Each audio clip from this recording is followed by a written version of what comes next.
Okay, I'm back. Yeah, I guess there's some videos that they they um they match him, and then I almost think it's a good thing because I think what they're doing is I think they're catching it before it would be a strike. So, like, the ones that already have it, like, maybe copyrighted or something in the system where if you're doing a live, because 'cause I've had this happen before where they'll catch it and then they'll just shut down your stream, which I think is actually a protector because I think if before they did that, I think it would just, like you would end up getting a strike, I'm thinking. So, yeah, I mean, even though it's definitely I was doing it fair use 100%, but some people you just they're not I don't know. They're not living in the right age or whatever. Um, so yeah, that's what that was. Sorry, guys. So we definitely can't watch that. Hold on one second. But I have other videos to watch. Just give me 1 minute. Okay. So yeah, hey guys, we're back. So yeah, hold on, let me get my other thing logged in. Let's watch Ruby's sister's thing she just put up. Have you guys seen that yet? Hold on, let me get it. This is so we can't do that was inside. Hold on, I just want to see. Is that yeah, that's the one. Let's take this off. I'm deleting that. We're not doing that. Okay. So let me oh shoot. Mute, mute. Let me share my screen and we'll start over here, guys. I am sorry about that. Okay, so that's working. All right. Um,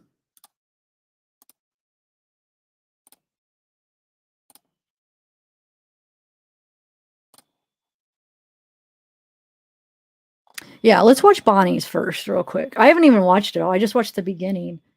So I haven't got to watch it all. So let's watch it together. Let me pull it up real quick. And then there's a couple other ones that I think will be all right, like Law Crime and so Bonnie's is called I Told My Kids About Aunt Ruby. There's like this gnat in here that's driving me nuts. All right, hold on. Like I said, we are going to have to stop it in between, but it's okay. Okay. So this just went out 11 hours ago. Broyles, what's up? All right, let's do it. I'm currently sitting in my mudroom and I've got a load of laundry going. And this is the first load of laundry that I am running. We just got our water hooked up late last night. And so it's been actually really scary turning things on, letting the water flow because I'm very paranoid about water. And we just, as you guys saw a few videos ago, we were tiling where the washer and dryer was going to sit. And we got the washer and dryer in, and I just thought I would try a load out. And I'm sitting here because I'm worried that it's going to shake like crazy and bust out the tiles and water's going to explode everywhere, just like expecting the worst, but hoping for the best. And so far, it's very quiet. It's very quiet. So far, it's working. We'll see. And so I thought I would just sit here and answer this question because I thought it was a really good question. And I do need to preface, I want to just explain the state that my body is in. I made some stories this morning that obviously I got really emotional over.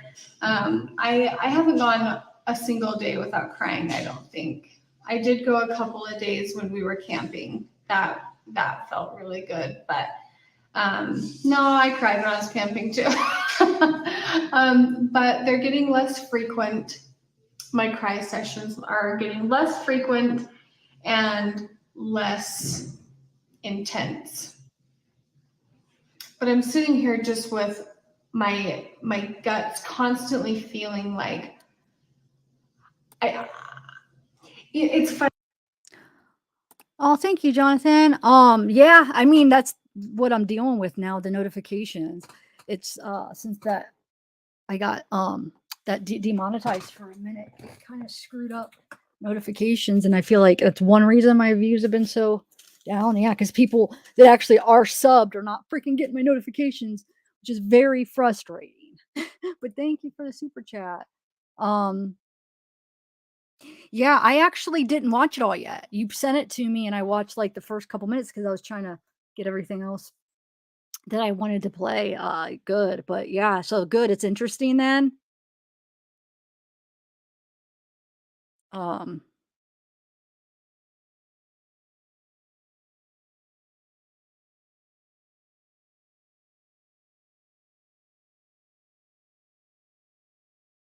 oh, hold on one second. Let me press play. Thank you, Jonathan. All right, let me oh wait, hold on. Take that down and then yeah, let me press play. Okay.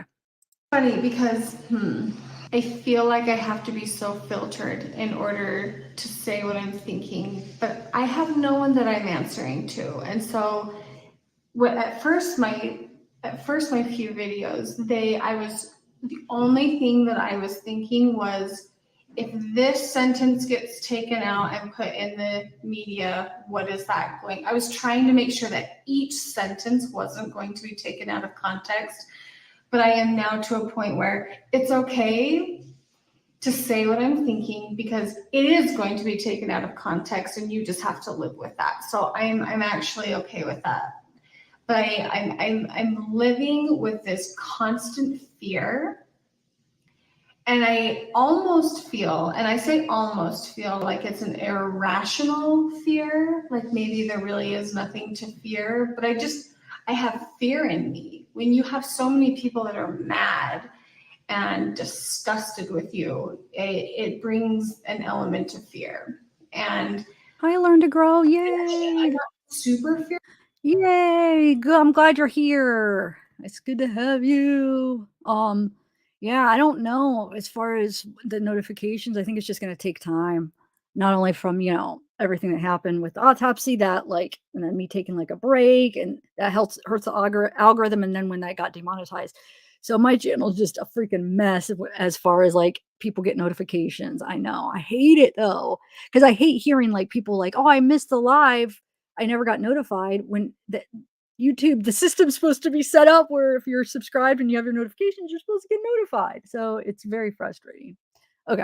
Fearful, but it's kind of like an underlying emotion for me right now. I've always done this when I'm watching a show. I'll tell this to Joel all the time. If someone's, well, that was a bad example. I was going to say if someone's being arrested, if someone is getting in trouble for something, I feel like I'm in trouble. So typically I don't watch scary movies because I just feel like that's me. I take on the emotion of the movie. I take on the emotions of people around me. I take on a lot of feeling. And so with the current situation, I feel like I'm on trial. I feel like I'm in trouble. So my emotions are in a really weird place. And the reason that I want to share that with you is because I feel like it can be helpful. And the reason I say that is because I had mentioned really simply that I had some really strong sad emotions when I watched peers go through some really horrible things publicly, and it really hurt me. And a lot of people told me, thank you for saying that because it gave me permission to feel sad for you. Like they were feeling weird or awkward about feeling bad. And it's not weird at all. It's very compassionate. So I have just decided that I just want to say what I'm thinking, say what I'm feeling.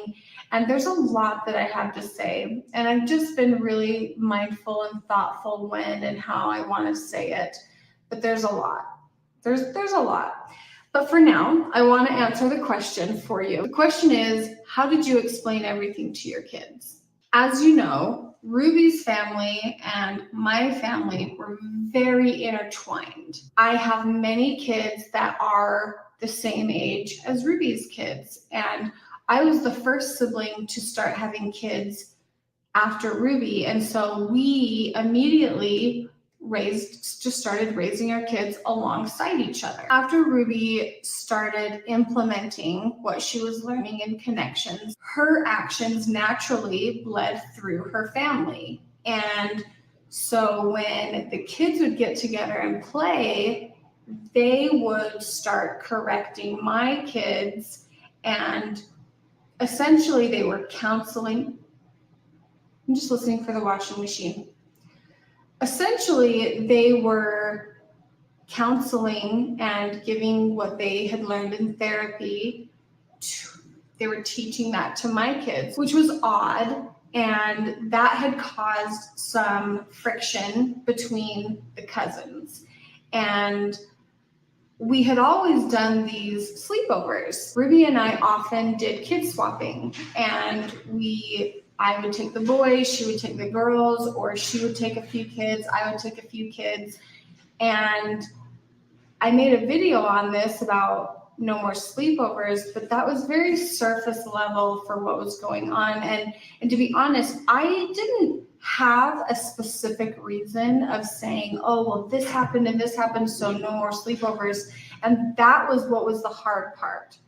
My kids were getting uncomfortable, and there was nothing specific that had happened other than, we're not having fun anymore. Things are feeling kind of weird, and I was feeling the same way. And so it was a really big deal when I told Ruby that I don't feel comfortable having sleepovers or switching kids with you anymore. That was a very big deal. She was mad. She was mad when I told her that. And the only thing I can say is you have to follow your gut. You have to follow what you feel. And what you feel is only right for you. It's not right for anyone else. It's strictly only right for you.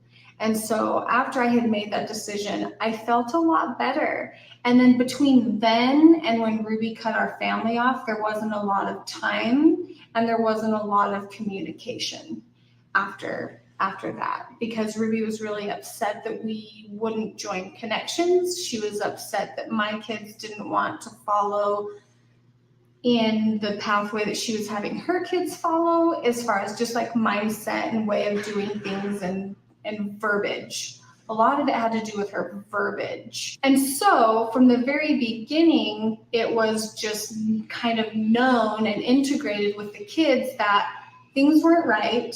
We're not going to do sleepovers anymore. And that was kind of part of their decision as well, because it didn't feel right to them.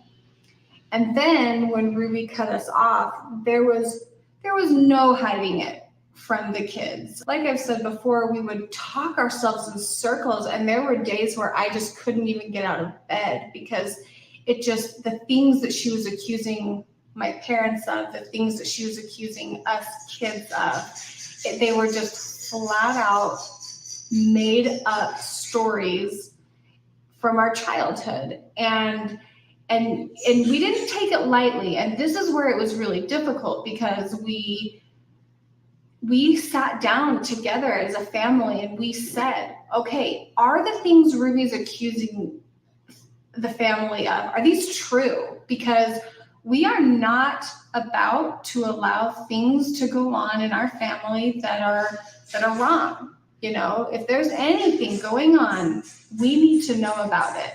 Or did we really grow up and were the things that Ruby was saying really going on, and maybe I just didn't know about it? And so, my mom and dad had a meeting with every one of us kids, and we all just came to the conclusion that, no, this is a lie. But it's not like we just dismissed what she said in the beginning. It was, no, we took it very seriously, and we all asked each other individually. And so as things have unfolded now, we can see that this is something that Jodi has done, is she gets in people's lives and she plants these ideas or accusations against people. when that is just not true. And so we really came to the conclusion that the things she's saying are untrue. We don't know why she's saying this. We don't know what her end goal is. In the beginning, I just thought, well, she's making things up so that she has something to discuss in therapy, is honestly what I thought. So for how distraught I was and for how debilitating it made us when Ruby cut us off, and that sounds very basic, and I won't go into all the details, but it was the things that she was accusing all of us of were just, they were just abhorrent, but also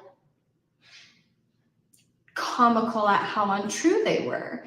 And so, you know, you can't hide when you're used to meeting with the family so often, and you know, Christmas was around the corner, Thanksgiving was around the corner, you know, Halloween was around the corner, and when you're involved with your family members in all of these activities, there is zero way of hiding it from the kids. And I don't think I wanted to hide it from the kids. And so I just told them what was happening as it was happening, but keeping it very surface. Just, Ruby doesn't want communication with our family. We're not allowed to talk with our cousins anymore. And that was very difficult on my kids. My kids cried.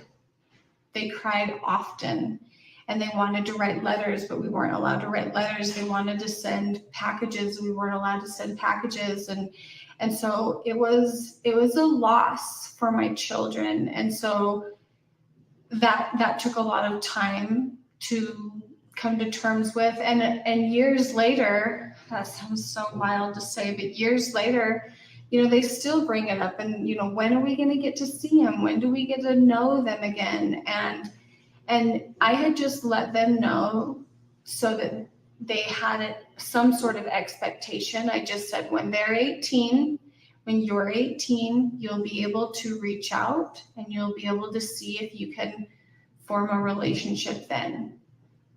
And so that's how I told my kids. They've just known from the very beginning that this was the situation. Thank you for the question. I was happy to answer that, and I will see you all in my next video. I'm sitting down to edit, and I realized that I didn't even say how I told the kids about Ruby being arrested. And how it happened was, Wait, real quick. Was she saying that well, I want to read some of the comments. Sorry, I was missing it. I was texting. I have been as I've learn to grow. Yay. So wait, my question is, was she saying that so Ruby was accusing them, like basically Ruby was accusing her parents, like, so these are her sisters, and like how she was brought up, she was kind of like accusing her parents of some kind of abuse. Is that what I was I understanding that right? And has anybody ever seen those details? Because I mean, that hasn't come out, right? Jonathan, you follow this really close. Is that what she's saying? That like Jodi put it in her head that there was something going on, maybe like deeper, like between their family growing up. Yeah, that's what I was thinking. But nothing ever came out. The only thing that came out about that is when that person went on law, I think it was Law and Crime or Court TV or whatever, and said it was like generational abuse, and like he wouldn't say he was a cousin or she was a cousin. I don't know if it was a boy or a girl was a cousin, and um, but that didn't come from Ruby. That came from that cousin. So I just wonder, this sounds like that Ruby approached them, way back when she was not way back, but I don't know how long ago when she's met Jodi, and Jodi convinced him there was issues that are, maybe generational, like it happened with her family, and convinced them. And then therefore Ruby had talks with her family that, hey, and maybe that's why Ruby distanced herself, because um Jodi convinced him like that was a abuse. I was kind of texting and I missed some of what she said. Did she say that Ruby cut her off or she cut her off?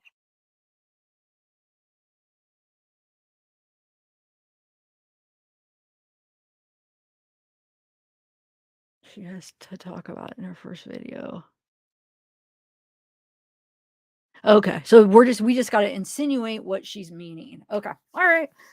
So it was Ruby. That's what I thought. I was kind of trying to text and listen. Um, so she said that Ruby cut the entire. Okay, okay, that makes sense. See, we're getting a little Jonathan. Yeah, this is a good video because we haven't heard that yet. That Ruby was claiming that. You know. All right. So yeah, it does give some information. All right, let me continue.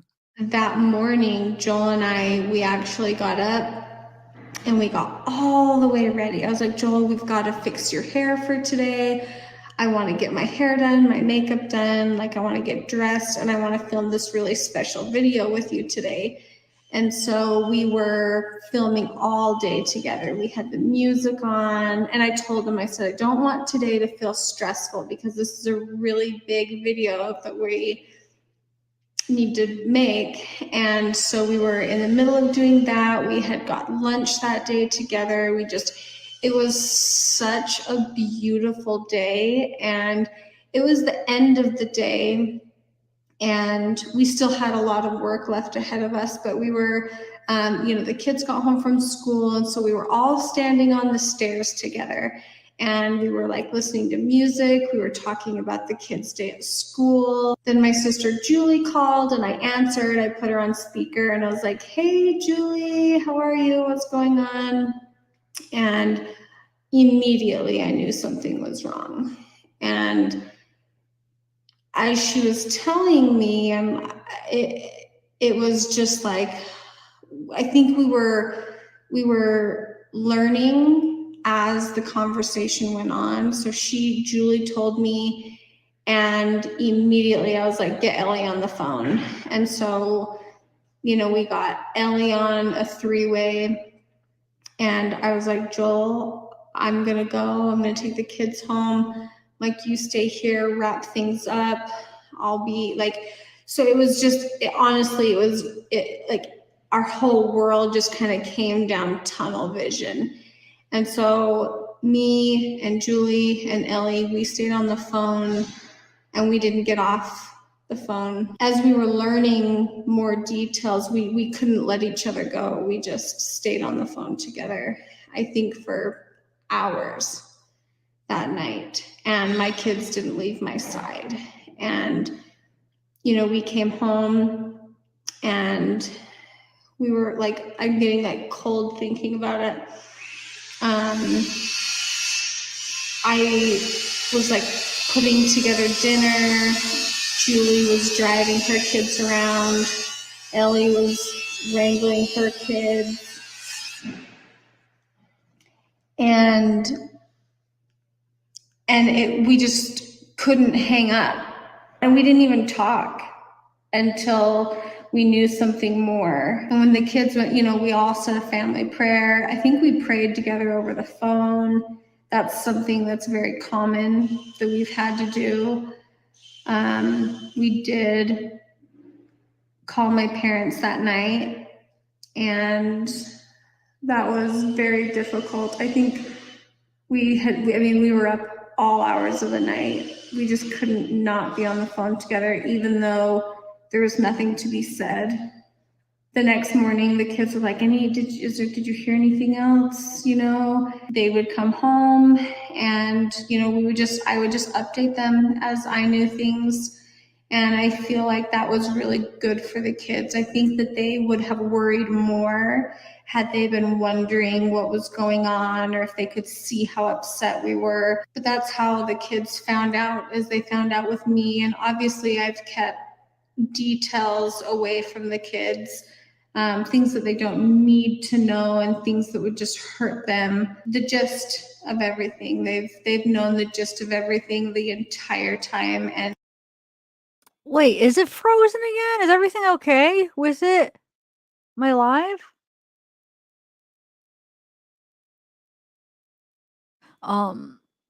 So how do you guys feel about her, Bonnie? I mean, do you feel that, um, like, are you mad at her? Do you feel like she's anything to blame for any of this? Or because, okay, so if if you're thinking, no, it's not a generational thing, or you don't feel like the abuse is going on in Bonnie's family, then can we blame Bonnie? Like, I feel like there's this hatred towards her for some reason and everybody in her family. And I don't know if it's justified or not. I don't watch her channel, so I don't know. But I feel like just because everybody, Ruby's the bad guy, like, does it mean all her family is too? I don't know. I feel like I would like to just, like, view each one individually. Yeah, I don't either, but I don't know them. Like, I can't be like, "Oh, I like them." Like, I don't know them as people. I don't watch their channel. I've only watched her 2 videos that she did addressing this. Well, the last video and then this video, and then I watched her sister's other video, and then I watched her parents. I watched a couple of her parents, yeah, Ruby and her mom's, videos. So I just noticed, like, a lot of people have this, negative attitude towards, like, it seems like anybody in her family, and I'm just curious if that's stemming from somewhere or not, that's all. Um, okay. But I mean, Kelly, do you blame her for getting in front of this and giving her side? And I'm neutral, like, I don't really know, like I said, because I don't know her enough to know either way, but just, uh, neutral question, do you?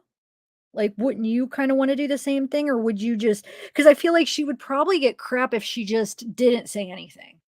Like, if she just didn't get in front of it, didn't, acknowledge it, and just went on with her channel. People would bash her doing that, I feel like. They'd be like, "Ah, why she's not even addressing this? You can't ignore." I feel like people would want her to address it. So I just feel like sometimes people in a situation that no matter what they do, it's not gonna be good enough. It's not gonna be right. Okay, okay. Yeah, maybe, maybe. Okay, Kelly. Yeah, I don't know. Maybe she is. All right. Um, okay. Oh, I see. I see. Okay. But do you believe her when she says they tried? Because maybe she did, because look at the neighbors saying that they called DCFS how many times? And they said, "Is well, nobody got hurt, so we're good." So maybe they really did try. And because nobody was hurt in DCFS's eyes, then they couldn't do anything. Do you think that's a possibility? I mean, do you think that, so you think she's lying when she says that they actually did try to get help? They like, I think didn't she say in the first video that they did call child services or something, where they tried to, like, had a meeting and they tried to get some stuff done, but there was just nothing that happened. Um, okay. Cleaning though? What? Okay. Yeah, I feel like I agree. I feel like there really is probably only so much a family can do, because it's not like legally they could go and just take the kids. You know how that works. No, that would not happen. They can't. Even Sherry tries to call, when they went out of town. I mean, it's just they're very limited. Um, so I don't know. I can't. I have to take. I mean, I can't just like say, "Oh no, she's lying. They didn't try to do anything, or they didn't care." How do we know behind the scenes what they did? She said they tried. So, but I mean, I don't know. Maybe she is lying. I have no idea. But I feel like sometimes we are very hard on, like, family members of, like, the bad people. I don't want to say bad guys, but the people that are the accused or whatever, and then that they could be just like innocent bystanders. I don't know.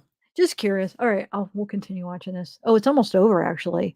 And for me, that feels better than sitting down and having a big, huge blow to them learning something big. And I think it's been nice that we've been able to digest it together as a family. We all care so deeply about each other's feelings and we worry how each other is doing. But doing it together, the kids, my siblings, my parents, neighbors, friends, is that we are taking care of each other, because when one person is strong, the other isn't, and vice versa. And so it's been really nice to be able to do this together. It feels very intense to talk. about and to relive and to say. I know, Ashley, we're gonna talk about that. The article where he was gonna press charges. I don't think he did though. But here, let's read that article. That was one of the things on the agenda. But yeah, interesting, Jonathan. Thanks for sending that because I don't know if when I would have, I probably would have eventually seen it, but I don't know if I would have seen it before this live. But I was planning on doing a live on the APEC, like on just like all the updates and stuff. And then you sent me that video. I'm like, oh, but yeah, so interesting. Okay. So Jodi's trying to not only blame Kevin, not only separate Kevin from the Ruby and the family and just break apart the family, but also separate Kevin from his kids, from Sherry, from Chad. So the last live, if you were here, I read an article where it said that when Kevin moved out, Chad moved in with him, but Kevin was still doing like counseling with Jodi. So Jodi convinced Kevin that they were enabling each other. So Chad and Kevin had to be separated too. So they couldn't live together. So it's just messed up. Wow. Messed freaking up big time.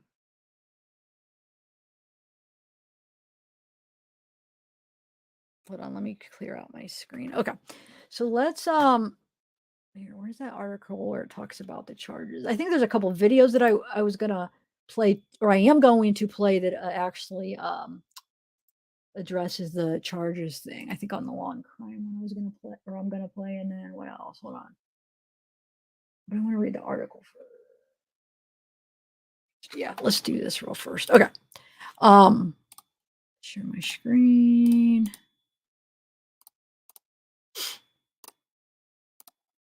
Okay. All right, so this talks about the police report and stuff. Well, let me finish my coffee on this. I have like 2 started coffees. All right. Let's see what we got. So this one's called, this is KUTV. Ooh, there we go. Hi, Bean Sprout. Yeah, I think you're right. It's crazy how, because Jodi has like the education and the licensing and the title, that people, God, that people will like trust her. So people go and get help and they're gonna trust her. So like that's a lot of power.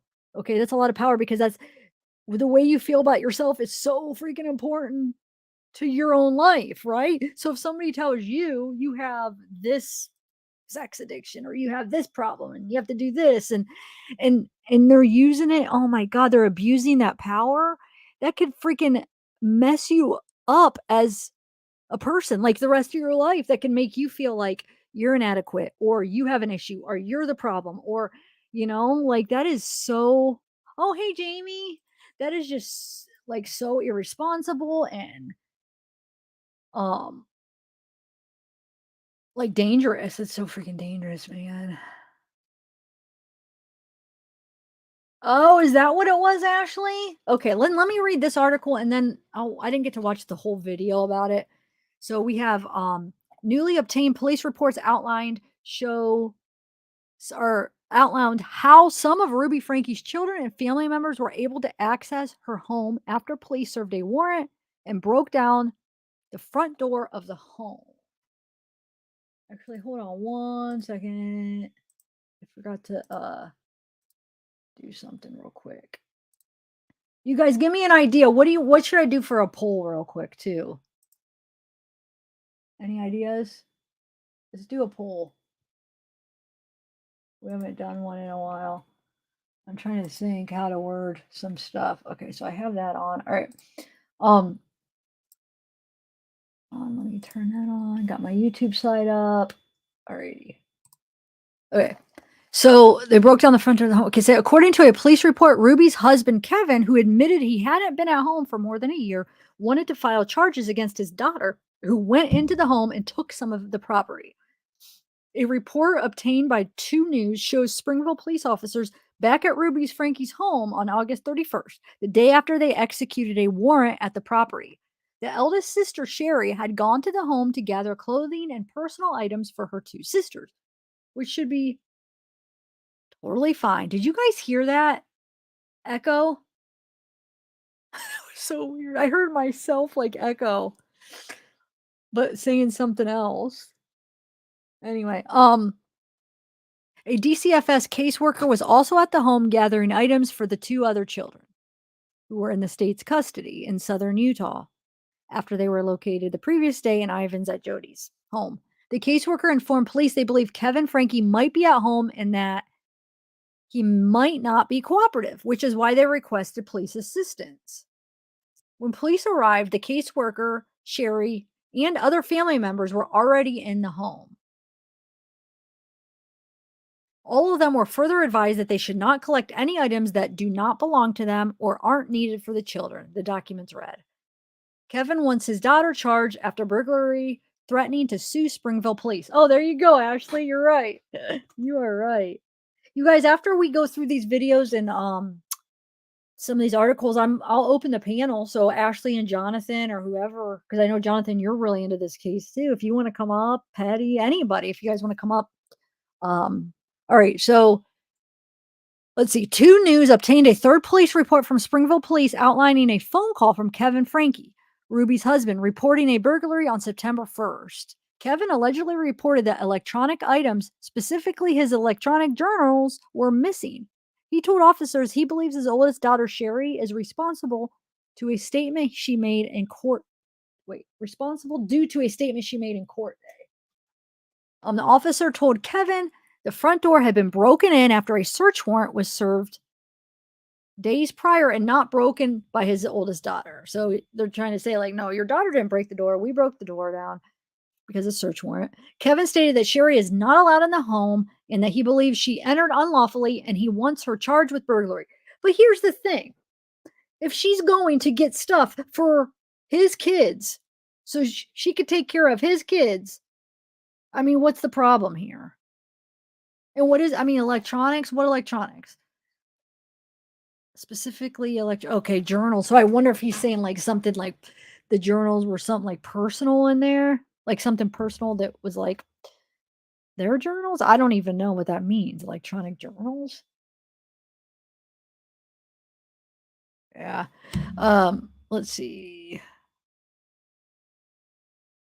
So Kevin states that he does not want any of the children mentioned in the home at this time. Wait, he does not want any of the children mentioned in the home at this time? I again explained that they needed to get essential items of theirs that were in the home, which did not seem to think was relevant. He did not seem to think it was relevant. The report mentions that Sherry brought the items to the Springville Police Department and they were given to Kevin a short time later.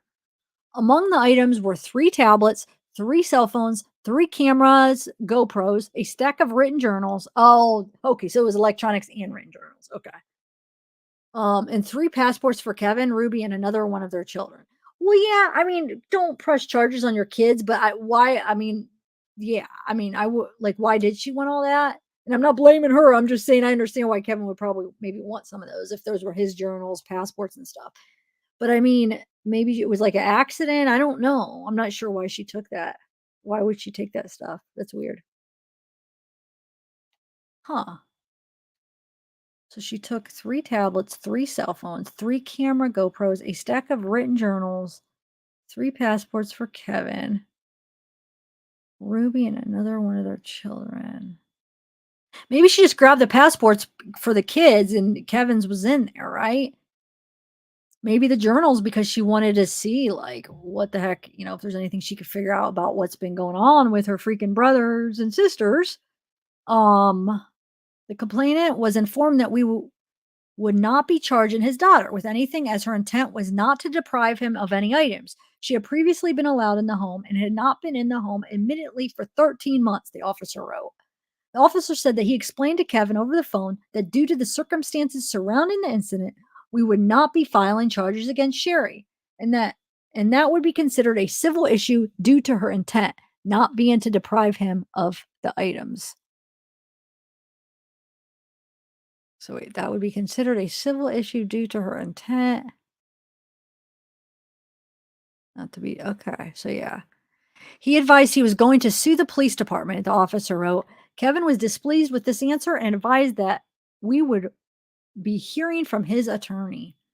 2 News had an interview scheduled with Kevin's attorney, but it was canceled due to the current state of the juvenile court case. Kester shared a statement with 2 News regarding these reports. Kevin didn't do either. He and Sherry are working together on bygones and resuming a loving and healthy father daughter relationship. Kevin is still trying to understand and correct the upside down world that was dealt him. It's a lot to deal with all at once. Sky Lazaro, a criminal defense attorney not involved in the case, told KUTV 2 News the police reports are revealing. I think it gave us some insight into the family dynamic more than anything, Lazaro said. It really seemed to outline that there probably was some disconnect with this family. Lazaro also said the information in the reports tends to maybe lend some credibility that there was probably or potentially some problems there. Okay, so yeah, that's hi, hey Alpha Omega. So I mean, what do you guys believe? The police reports or the Kevin's attorney? I mean, I'm thinking the reports are probably more accurate, right? Yeah, pretty much so, I would say. But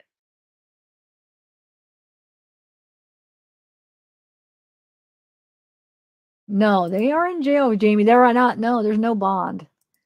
Maybe because she thought she was protecting her siblings. Yeah, that's what I was thinking. Run the world. So maybe like the journals and like the passports, I could see she was just grabbing them for the kids. Probably Kevin's were in there. She probably was just trying to grab things fast. The journals, maybe some evidence.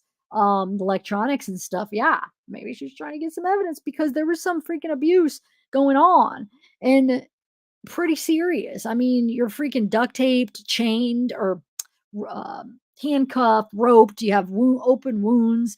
Um, I mean, it's just like things you hear about on the news that the parents go to jail for a long time that a lot of the times leads to freaking death. You know what I'm saying? If it's not um discovered, like that could have led to a death, from long-term abuse, malnourishment and stuff that happens a lot, unfortunately. So,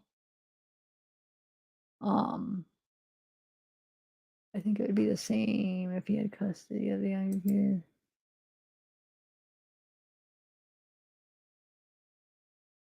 Yeah, hopefully they did. That's a good point, Petty.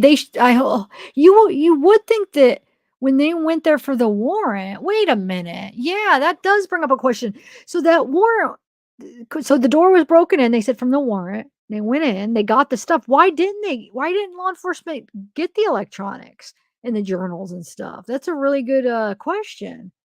That doesn't seem to make sense. You would think that they would wanna get all of that stuff.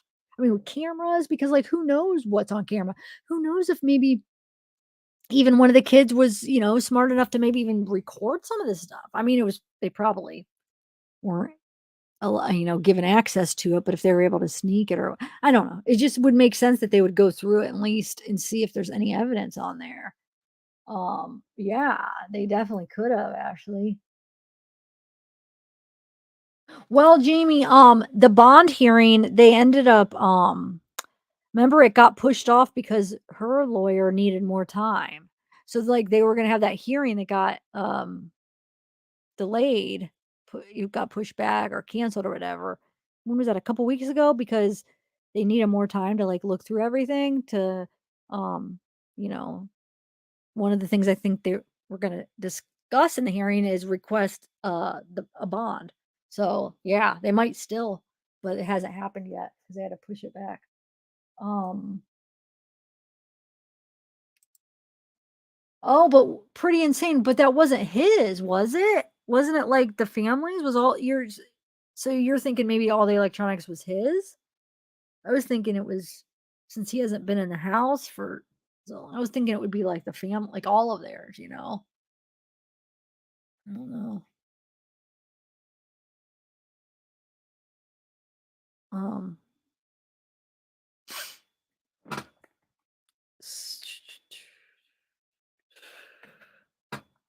All right. All right, so next let's play a video here. I have a couple more. I'm gonna play the. Let's see, I have. I decide which one. I don't know if I'm gonna play the Good Morning America because that makes me a little nervous. I've played Good Morning America before though, and it was always fine. But I think because that last one, it was night Dateline Nightline or something, which is like more. I don't know. I was a little nervous that that would be an issue, but all right, let's play. This is Law and Crime. This one is new doc show cops broke down Irby's door, found kids. Kind of stuff we talked about, but hopefully there'll be some new things that maybe we haven't heard. Let's see. Finally reveal who broke down the door to Ruby Franke's family home and where her children were the day of her arrest. My gosh, you guys, having kids is so much fun. Law and Crime Network has covered the story extensively since it broke in late August when YouTube mom Ruby Franke was arrested in southern Utah. Her business partner, Jodi Hildebrandt, was also arrested after Franke's 12-year-old son broke free from her home. A neighbor called 911 reporting the boy was emaciated with duct tape around his wrists and ankles. This kid has obviously been, I think he's been detained. He's obviously covered in wounds. When first responders arrived on the scene, 2 of Franke's children were taken to the hospital in need of immediate care. Hey, 314, the wounds on his leg are pretty good. 12X511, 314, medical's gonna transport him, said that his wounds are in need of immediate care. Ruby Franke rose to fame on the now defunct YouTube channel 8 Passengers. She documented her life with husband Kevin Franke and their 6 children. Eve has been amazingly well behaved for being in town. But you like, yelled at me.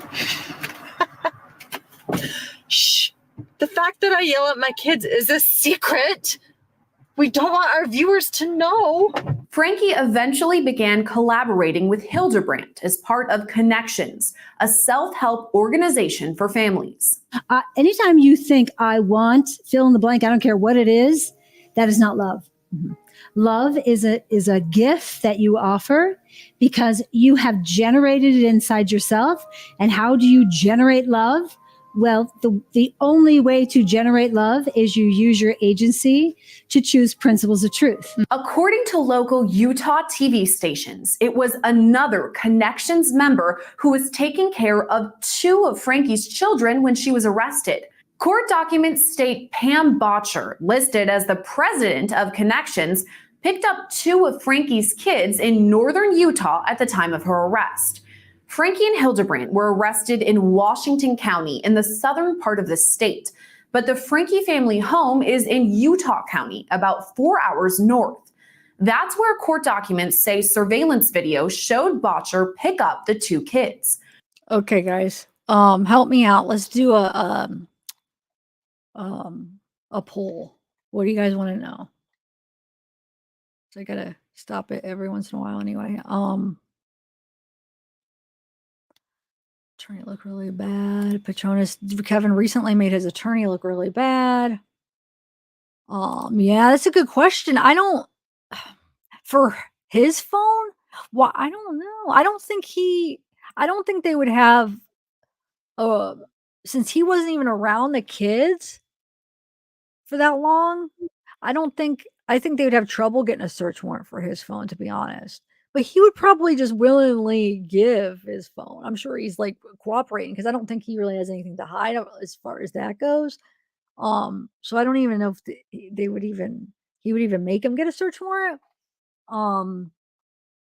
Hey, 66 Lester.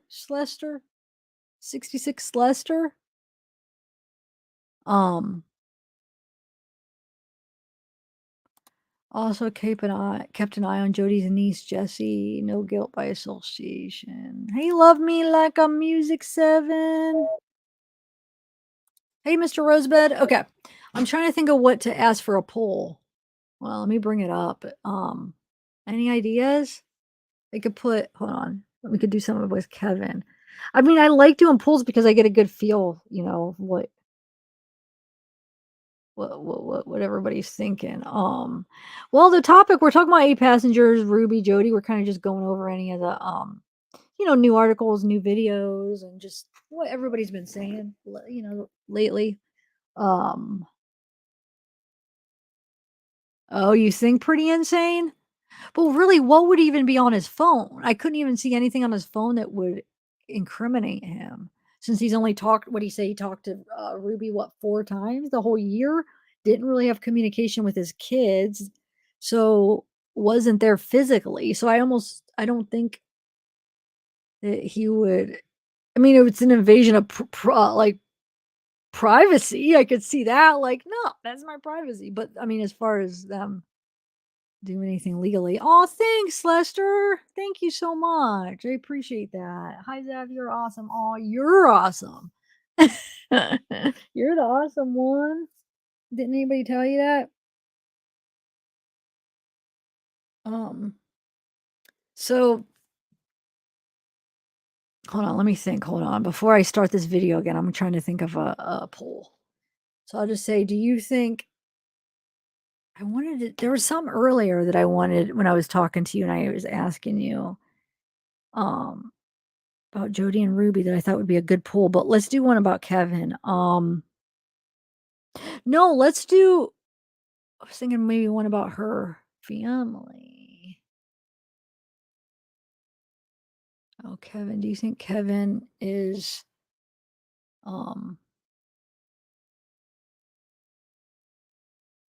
thank you. Oh, thanks, Lester. I appreciate that. Seriously. I don't know. I'm gonna press play. I can't think of it for some reason. I don't know why I can't think of what to ask for a poll. She later told police that she, quote, received a call from Ruby Franke, who told her that she had a family emergency and asked if Botcher could pick up the kids. But before police tracked down the children, they went to the family home in Springville. Later, police obtained a search warrant for the Franke family home, knocking down the front door. But for weeks, that taped up front door was a mystery. Law and Crime Network even reported on it. Now with a taped up front door, this is the family home where the Frankes once lived. While on location in Utah, we sat down with Randy Kester, attorney for Kevin Franke. When asked about the door, Kester said this. I know that somehow during the process of all this going on with the police and other family members and who knows, someone apparently broke the door. So he hasn't been able to get it replaced yet. He's in that process, but yeah, so he's probably got tape on it. At the time of the interview in early September, Kester said he wasn't sure if someone broke into the family home. Somebody broke in? Well, they broke the door. I don't know if someone broke in. I mean, family members have had access to the home. So I don't think they had any reason to kick the door down, but someone broke the door. Prior to Franke and Hildebrandt. Wait, didn't the law enforcement say it was them? In that article, like, aren't they admitting it was them when they got the search warrant? Right? Did I miss something here? Well, I mean, what is why even, what's the question? Because I thought they admitted it was them. But it does make me wonder, why did they though? Because why wouldn't they have just got a hold of Kevin or got a hold of Sherry or got a hold of somebody that was able to get in and just got a key from them? But maybe that would make them like it's not their what do you even call it? Like they don't have the right to do that. I don't know. Okay, I'm gonna ask that poll question. So will Ruby turn on Jodi? Here's the thing. I think this is like a Chad and Lori type thing. Where Ruby is Lori, Chad is Jodi. Where if you remember, if you've been you followed the Lori and Chad, it was Lori who was like not going to turn her back on Chad. It was Lori thinking they were still a team and wanted to like, still be there for each other. And it was Chad that's turning his back on Lori. and Chad's the manipulator. Chad's the one that freaking I mean, they're both horrible. Don't take what I'm saying the wrong way, but Chad was the one that like basically manipulated the whole situation and convinced him of the whole zombie and all that stupid crap with his beliefs. And Lori was buying it to a degree, and like so she was willing to go down with him, and like, oh no, like she was by his side, and Chad's the one was like, no, screw that, you know. So I think it's the same situation here almost. I think it's Ruby is like obsessed with Jodi, and I think it would be the other way around. I think Jodi is going to have her own back and is going to do anything to stick up for herself, and she don't care about Ruby, and it's Ruby that's going to be trying to, you know, stick by Jodi, I feel like. But I don't know if it'll get to a point where Ruby will be able to see this as time goes on, that there's nothing there and Jodi's not gonna be there for her. So why is she gonna stay, you know, not throw her under the bus? But I think right now, remember that cellmate that was also saying how like Ruby was like obsessed with Jodi and was like asking like, oh, I wish we, you know, why, basically wishing that they could, you know, be in the cell together and just talking about her and just concerned about her and stuff. So I just feel like right now, I think that she's gonna stick by her love. I think she's like obsessed with her, to be honest, but eventually maybe. But then no, it's a good question though. That's just my opinion. I think it's a very similar to the Chad and Lori as far as that. All right, let me ask it. So I could put, wait, will Ruby turn on Jodi? So it'll be yes, no, or I don't know. I guess I'll figure it out. All right. Brandt's arrests. Kevin Franke says he'd been estranged from his wife. His attorney says Kevin hadn't seen the kids in months and wasn't even aware they were in southern Utah. Kevin very much loved his children and loved his wife and had a strong bond, an exceptionally strong bond with all of his kids. You've seen pictures of their family together. He was involved in all sorts of activities. He was a great dad.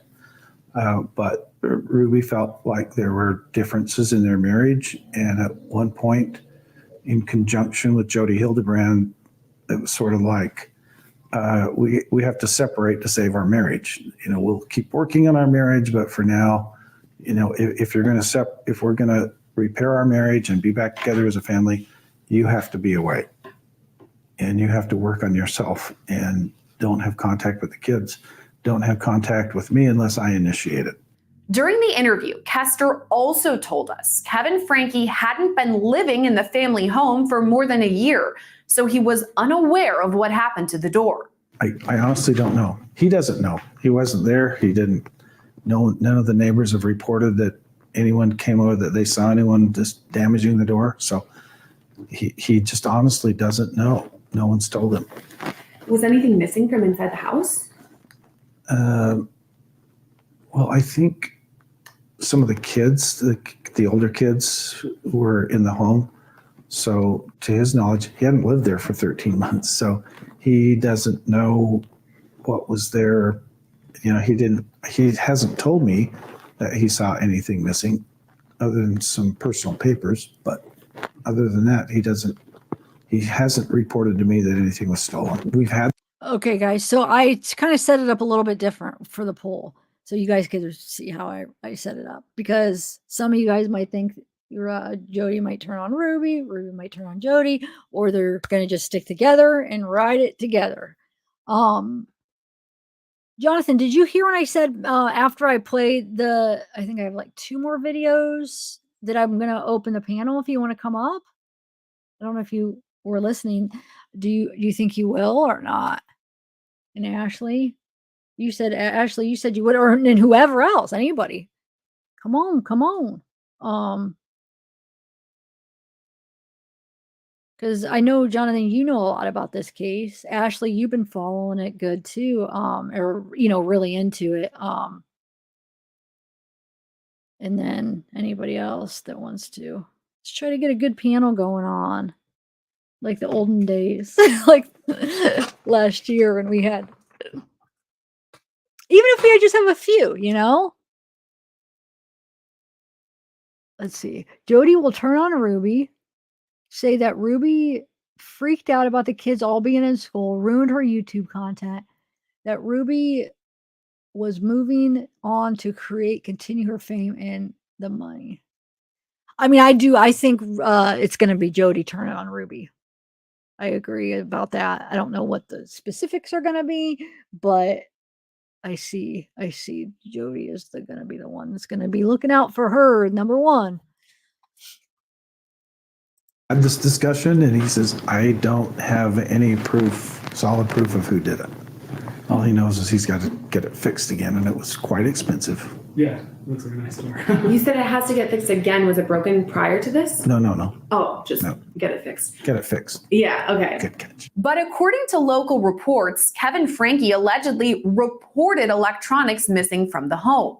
An officer's statement reads in part, quote, Kevin stated that Sherry, his oldest daughter, was not allowed in the home and that he believes she entered unlawfully and he wants her charged with burglary. But according to a statement from Randy Kester this week, that's not the case.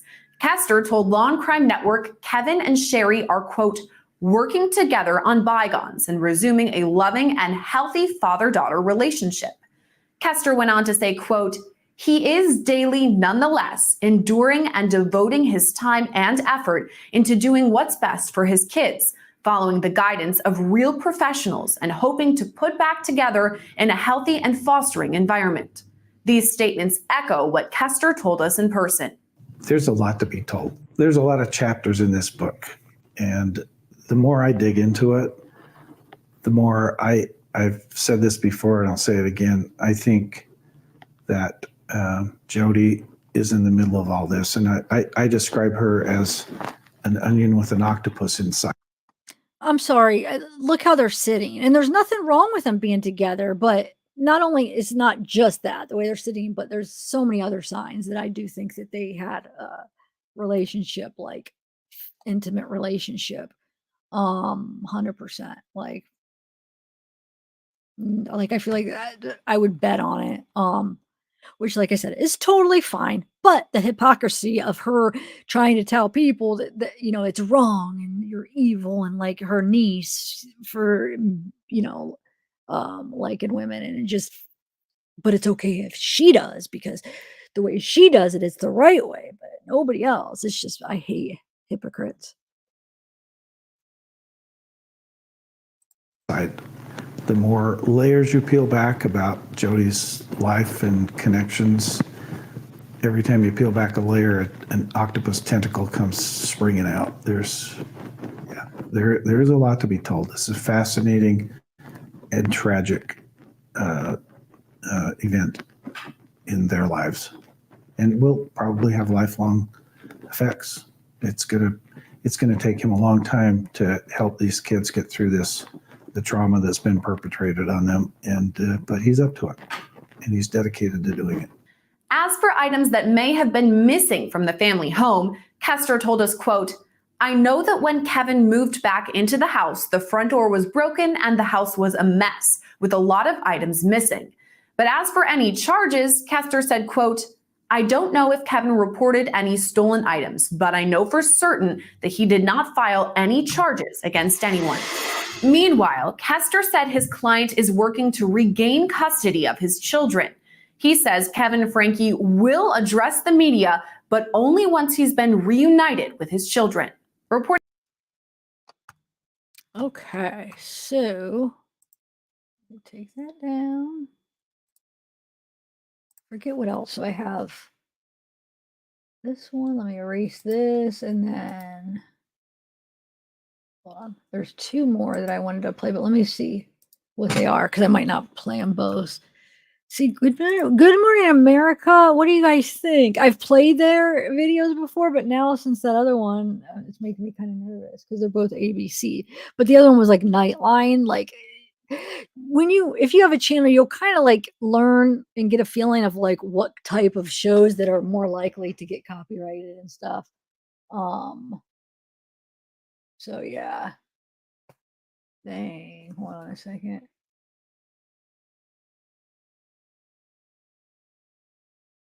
One second, guys.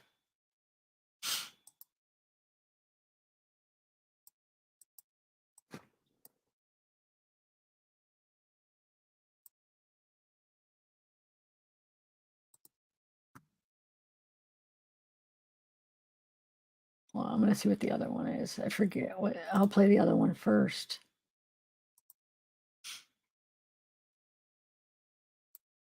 The other one was, oh yeah, KUTV. Okay. It's only a couple minutes. So, what was I saying, guys?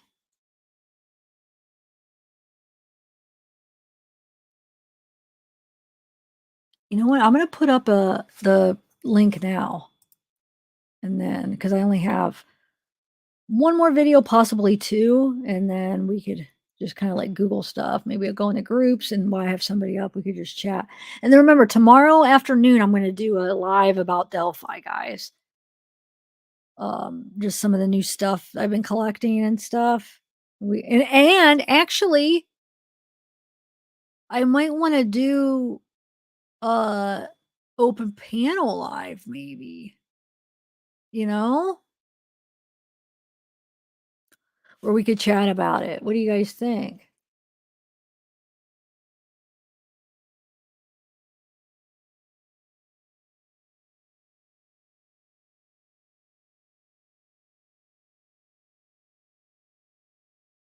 All right, hold on, let me invite.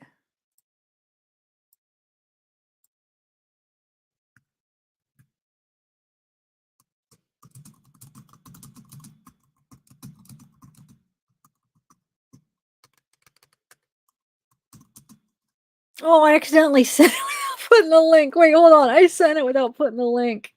Let me do this over.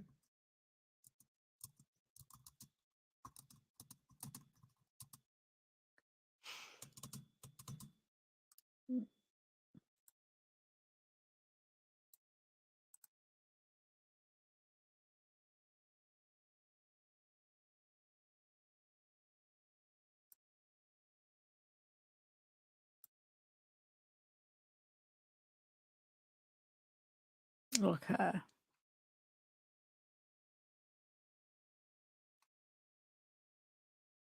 All right, so far we have 43 is Ruby turn on Jodi. Wow, more people think Ruby's going to turn on Jodi than Jodi. Huh, that's interesting. So more people think that Ruby's more likely to do that than Jodi. Wow. That surprises me for, oh shoot, hold on. That surprises me for some reason. I'll keep it going a little bit more. All right, I'm gonna play this video, KUTV.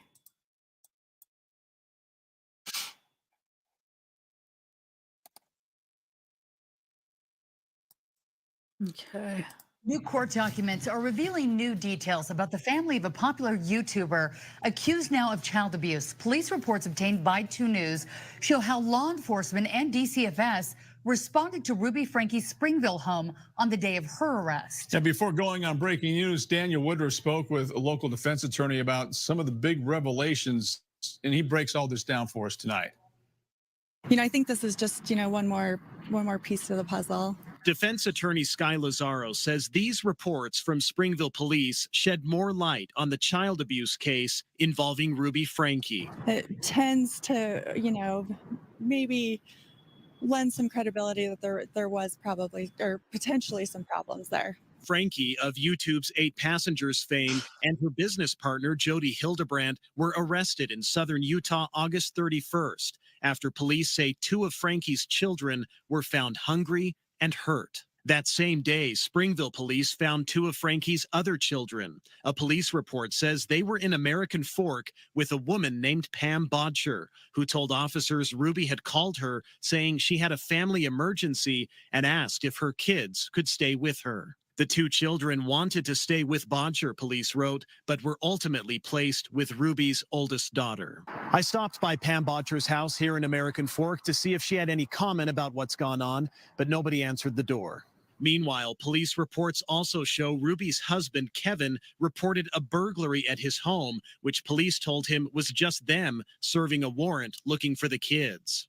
Kevin also wanted to file charges against his own daughter, police said, accusing her of stealing when she went into the house to get some items for her siblings. Police said they told Kevin there was no crime committed, but he was unsatisfied and threatened to sue.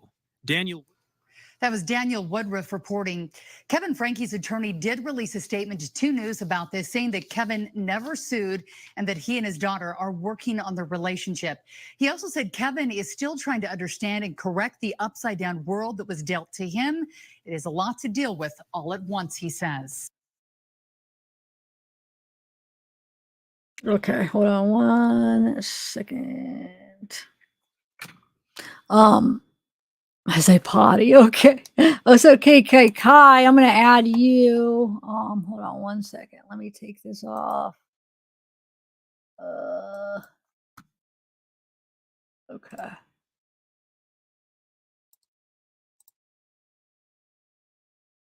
One second. Or I could add you as I'm looking through stuff. Hi, Kai. How are you? Hi. Am I saying your name right? Yes, it is. Okay, Hi. good. So how are you doing today? Oh, I need to close out the YouTube or else it's going to echo, huh? Yes, yes, you do. Yep. Okay. I'm trying to find. Hold on, this is a video. What's it about? 1 second. Yeah. All right.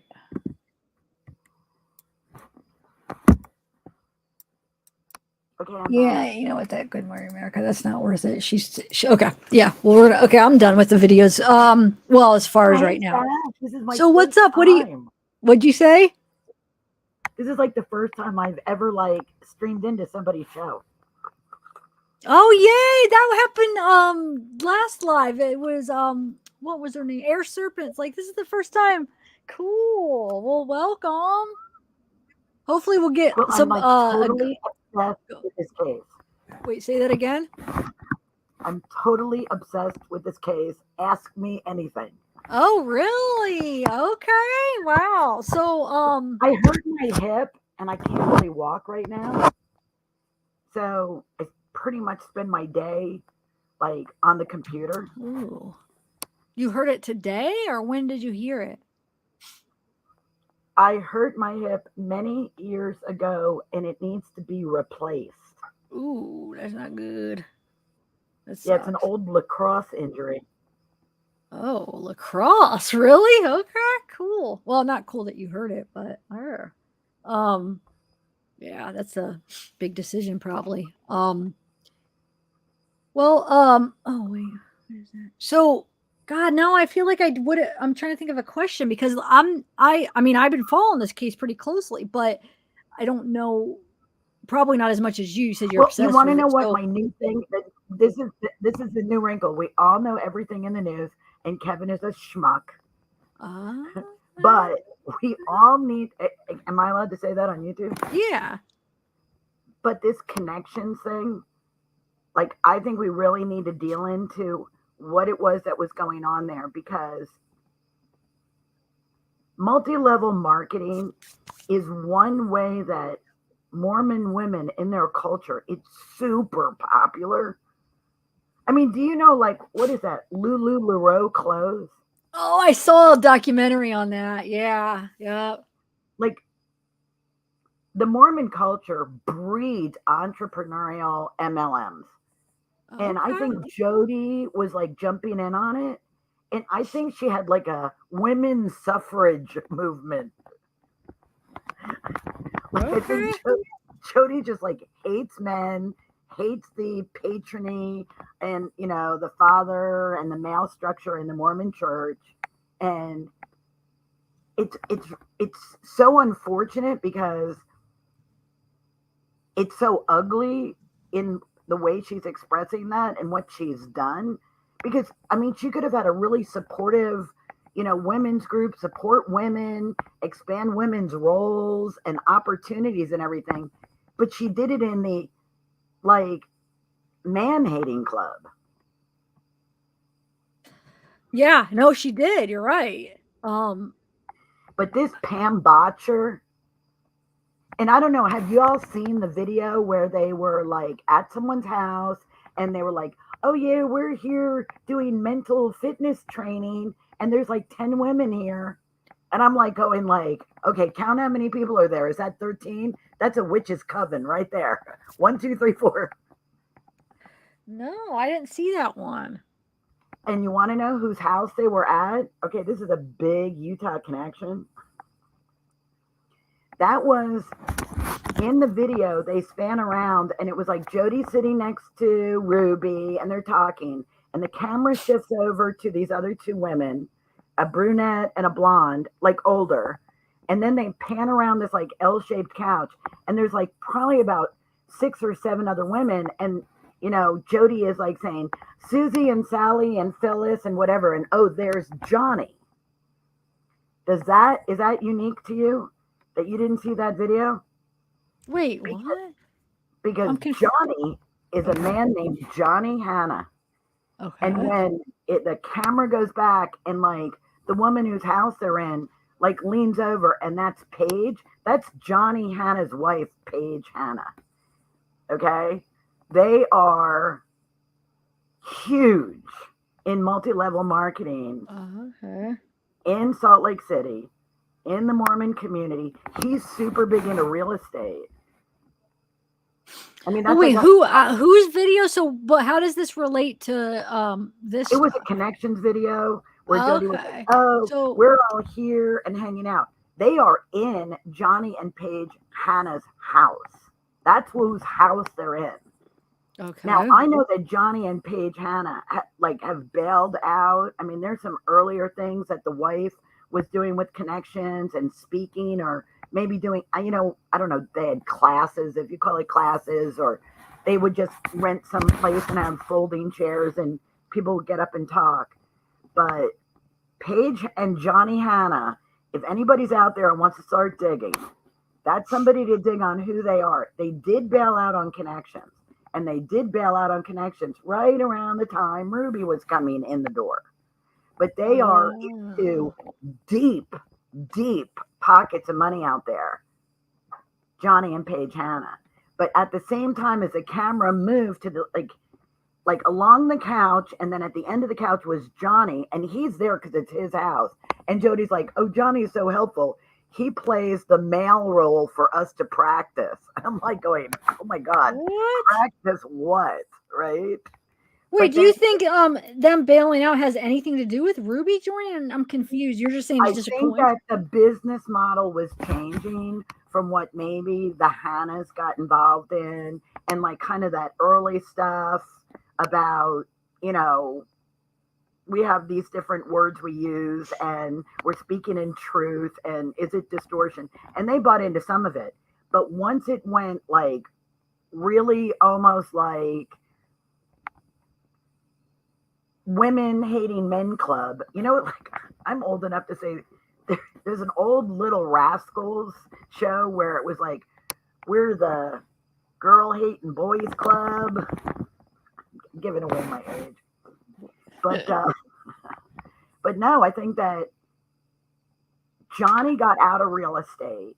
He, it was a really big thing in the MLL. He was like really into like software that managed for landlords of multiple real estate holdings to collect rent and this, that, and the other thing. And I mean, he made millions and millions of dollars. I mean, he hooked up with, you know, like unicorn investors and silent partners, and he knows really wealthy people out there in Salt Lake City. And he was in on this connection thing. And I think he was seeing it as like a multi-level marketing to really kind of do that whole corporate training thing. I think he was latching onto that because those were big fees, like $16,000 to do a team training or something. So I think he was in it on that aspect, because he would go out and he would like talk to business groups about being an entrepreneur and, you know, the qualities you need and that you need to really respect people and support them. And he was really into that kind of like gig part of making money. And I think Jodi was talking about going out and doing this connections thing in team building in a corporate environment. But I think Ruby got involved and Jodi was like, forget this. She has how many subscribers? And I'm just going to sell these workbooks online and I'll do Zoom meetings. Yeah. And I just think that really to me spoke to that. It's because Jodi's motivated by her hatred of men. Yeah, definitely. Jodi definitely has a hatred of men. So now when in that connections video, when they're in this house and there's all these women, if anybody else can stand looking at the connections videos and picks up on this, they go down this couch. It's Jodi and Ruby. Then there's two women over to the same side that Ruby's sitting on, but then they swing the camera and there's like 6 or 8 other women.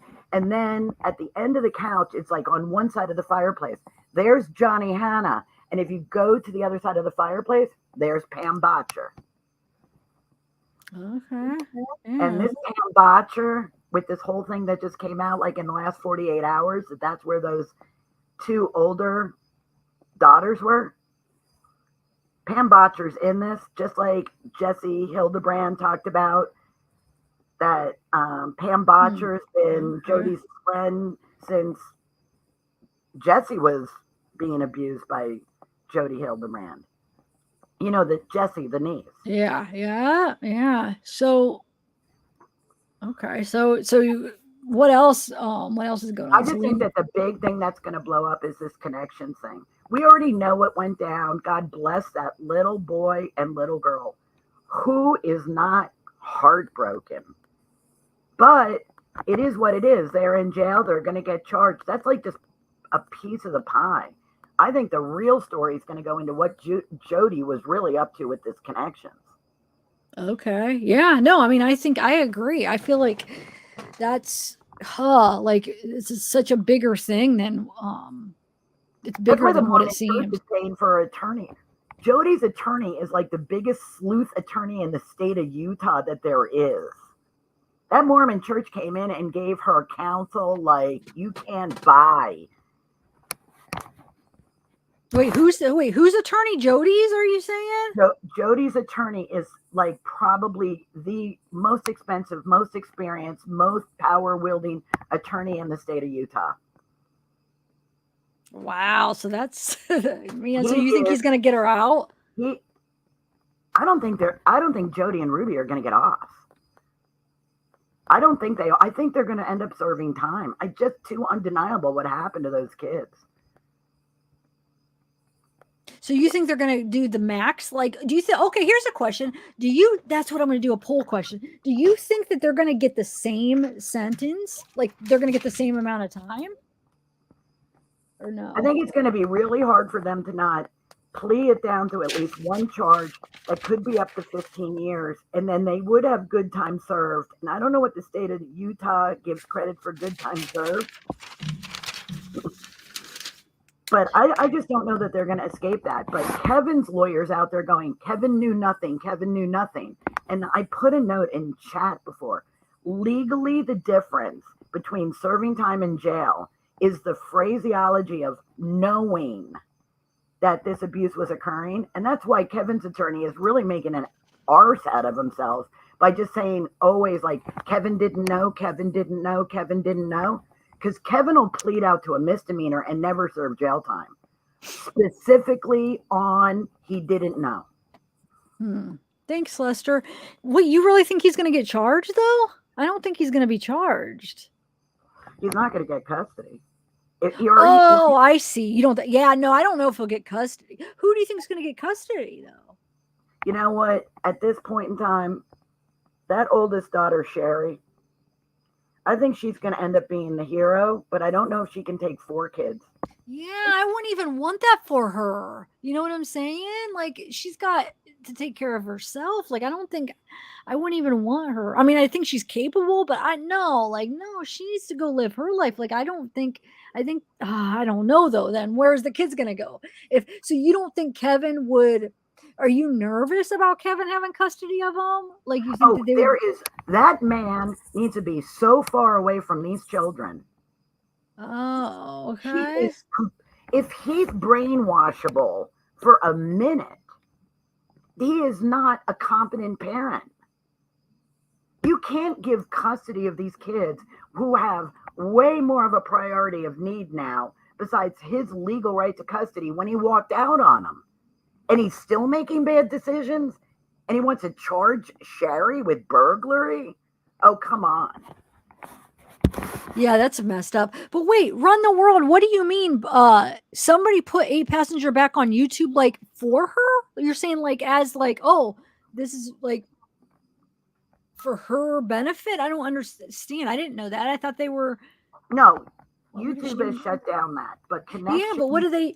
I just want to know what they mean. It's still online. What's that? Connections Classroom, Jodi's thing. That those are online. Yeah, that's still live. People are still buying books. People are still looking at her old video classes. Like, it's scary. Wait, Run the World. So is it just called 8Passengers though? Because that's going to get taken down. Because no, it's not 8Passengers. It's no, but she's saying that somebody put it back up. I'm just curious what she's talking.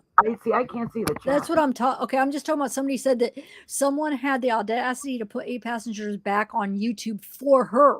Like, you know how we're watching it on Rumble, we're just trying to like analyze it. But it sounds like Run the World is saying that somebody put it like back on for her. Like, I don't know. I didn't would allow that. It's not going to last. Yeah, because like normally came out and shut down the 8Passengers by their own. What would you say? Like user guidelines? Like, yeah, I'm nervous to even play clips. That's why I'm over on Rumble. I think clips and analyzing it's fine, but like so there's no way they're check it out. Run the okay. What does it say? Hold on. They said it. She's a content producer. What? 8Passengers. I don't know if I believe that. I mean, I'm not saying you're lying, but how is that even possible? I'm gonna go look at it up. I'm gonna add you, John. Hey, Prezosaurus, what's up? Yeah, I don't want to talk as much. Somebody else come in. Can you see the panel? Yeah, John. I just added John, but I don't know. Hello. Can you hear me? Yeah. Yep. Oh, okay. I hear you. I'm here. So. Oh, okay. Yeah, I just missed a lot because I just had to shut down the YouTube channel. You had to shut down the YouTube? Oh, yeah, I see. Well, somebody just said that someone put back up 8Passenger, which I'm a little bit confused about that because did you hear it? Well, I didn't hear that, but you know, I have the whole thing, almost the whole thing now. I have, I mean, what is she? No, but they're saying they're putting them up for her, and she's like the content producer. But that's not gonna if that's even true, that's not gonna last. Yeah, no, YouTube will be on that real fast. Don't take that down. Yeah. I don't think so. I mean, if it's in like a context of like trying to explain what's happening, they'll let it up. You know. Wait, it is up. Look, hold on. Oh, find it. Yeah.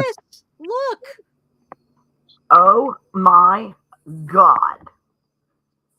What? Oh, really? Is it new videos? Dude, they're gonna get it taken down. I mean, what the heck? Well, you know what though? Actually, right now, YouTube is getting a lot of shit for taking down things without like convictions. You know, like people are getting their channel taken down. So maybe they put it back up because there's no conviction. You know, is it the same channel or is it a new channel? No, it's the same channel. Oh, this is maybe. I know that they're getting a lot of.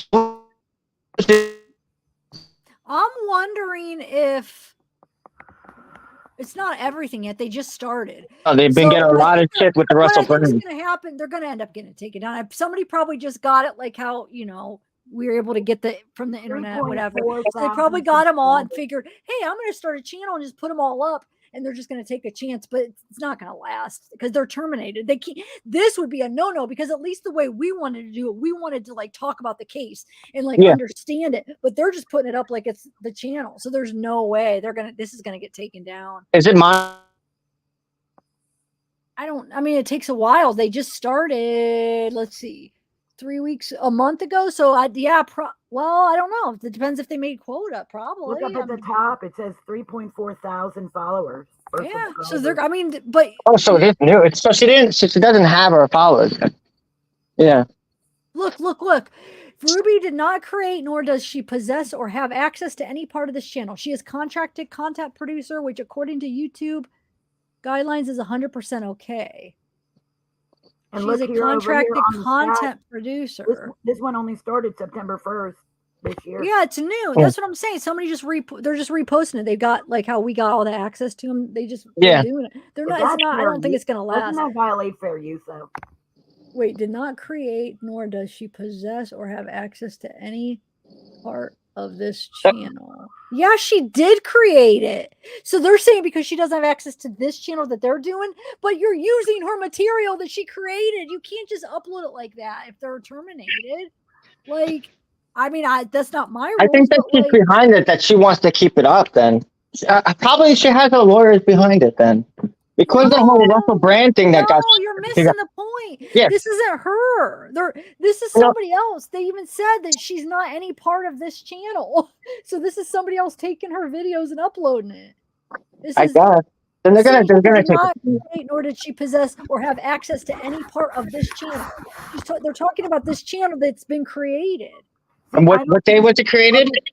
You can't republish somebody's entire video like your own content. That's not fair use.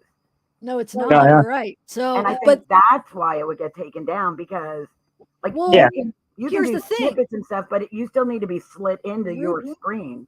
Well, Ruby would. Here's the thing: they would have to copyright it. You know what I'm saying? Because it's the person that created it. So if Ruby and them or Kevin or whatever doesn't copyright it, and it's then no, that part's they would be up to them to copyright it. But here's the thing: if they're terminated from YouTube. Because there was a spokesperson from YouTube. I saw the articles. They said that you could possibly either get your videos taken down or you could be a policy violation. But this is not fair use at all. Like, and this, if they're terminated, this would not be. I have to take that YouTube class thing that they have to make me take, and this definitely would fail. Yeah, I mean, no, that's the thing. Like, if they don't copyright it, if you Ruby and them, whoever Kevin doesn't copyright it, then I still think YouTube's going to take it down because of the whole. They're supposedly banned from YouTube. Yeah. Like, so you can't. Can I ask? So I don't know. We'll see. It's John, right? Oh, actually, yeah, John. I have a question for you as a man. Okay. Me and you are on the same page. Although you hate Kevin though. I don't know about that. I mean, because I just want to hear it straight from the male point of view. What this story going down with what Jodi was doing, how they split up married. I don't know if you're married, if you have kids, whatever. No. I don't know if that's none of my business. But yeah, as a male, hearing this story that here's a married man with 6 kids and his wife is doing this.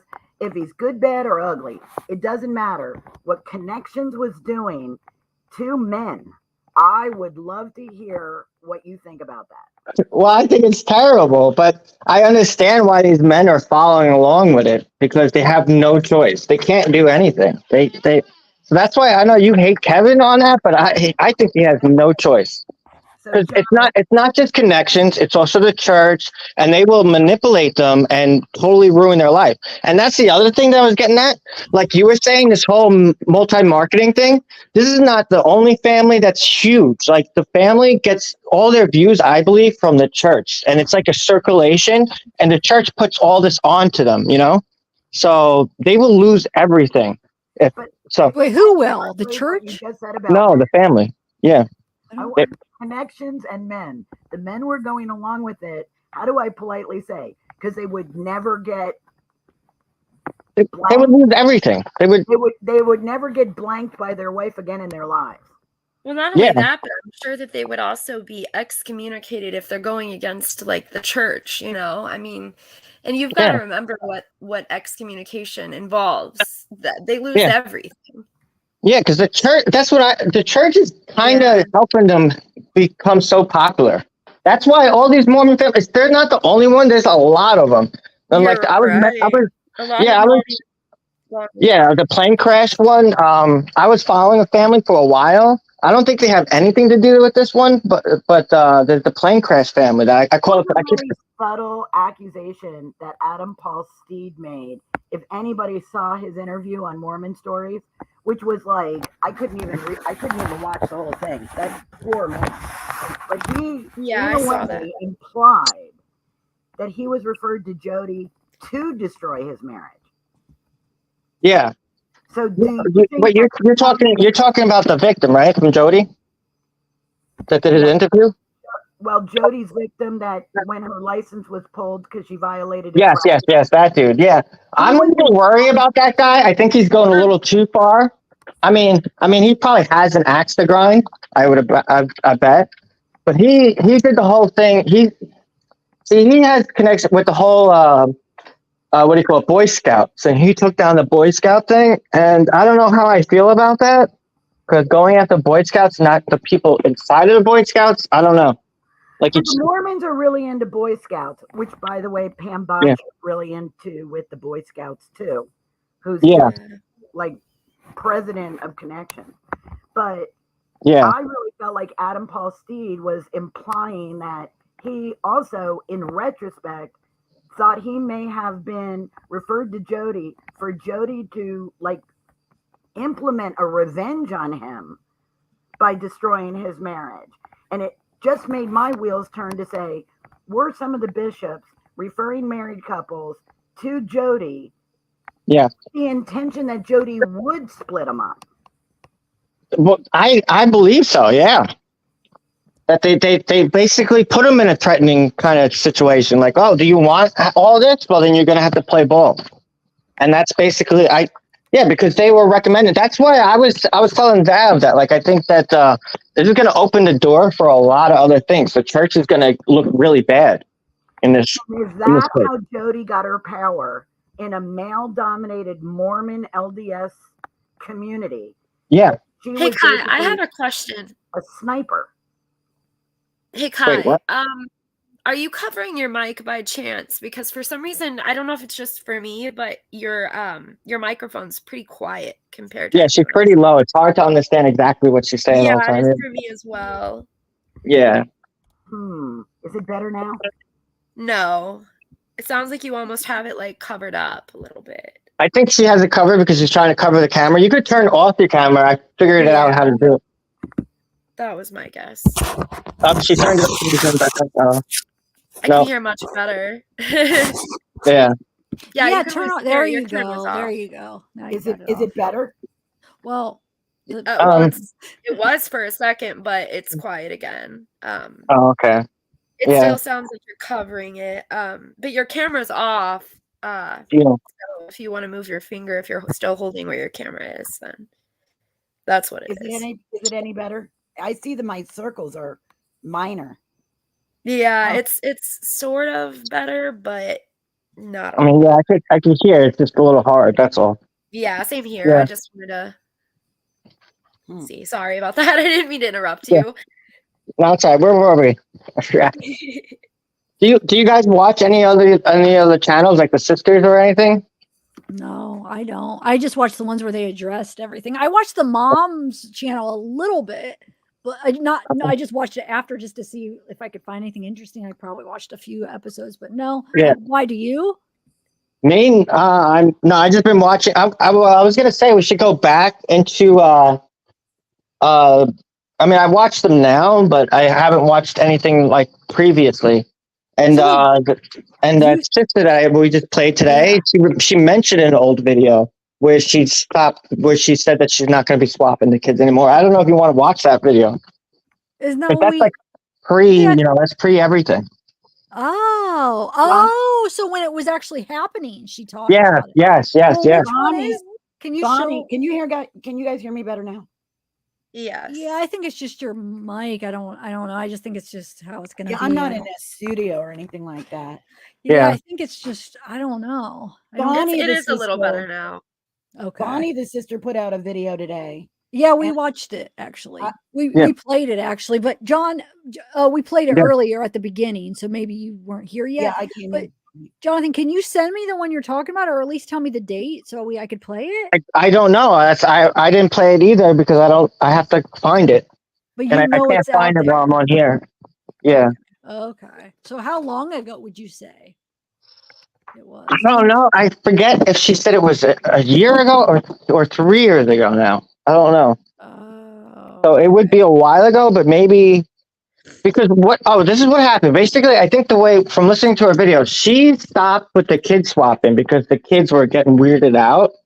And then Ruby came back and was flipping out and then totally disconnected her from anything. Right. That's when Yeah. she I think cut that was her Bonnie family today. Wait, no, wait, what? I think that was Bonnie's video today. That was, yeah.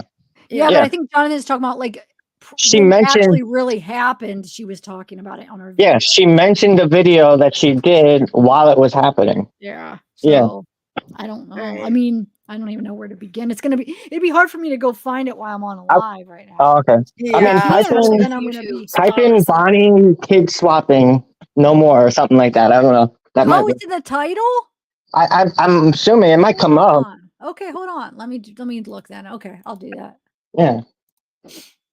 So what else, John or Ashley? Did you guys have anything? Ashley, you just came on. Did you? Oh, you did get to say something, didn't you? Oh, you were talking about her. Yeah, mic. yeah. What else do you guys think? What do you think about who do you think's gonna? John, I know what you think. I Yeah. think you think like me as far as about Jodi, but Ashley, what about you? Do you think Ruby's gonna turn on Jodi or Jodi's gonna turn on Ruby, or what did you vote? Honestly, I feel like give them enough time and they'll both turn on each other to be real. Okay. But my opinion along that lines, I feel like Ruby will turn on Jodi first, just because the kids were in her house and that's the evidence, you know. It's a little harder for Jodi to cop out of this, I feel like, although it is hard for Ruby as well, considering her children. But they weren't in her care, and I feel like that's going to be her excuse, that she trusted Jodi with the kids to, like, in quote, rehabilitate him or the kids or whatever, you know. And Yeah, she's got all the evidence. Can you guys hear me again? Oh, there we go. yeah, I hear you, Jonathan. Okay. Yeah, and she's got all the evidence to go after Jodi. So exactly. So I feel yeah. like it's easier for Ruby to switch up on Jodi. But there is a chance that they might just go down the ship together because, like, they took. I don't know if it was weird or whatever. Oh, hold on. I still need those. Yeah. Okay.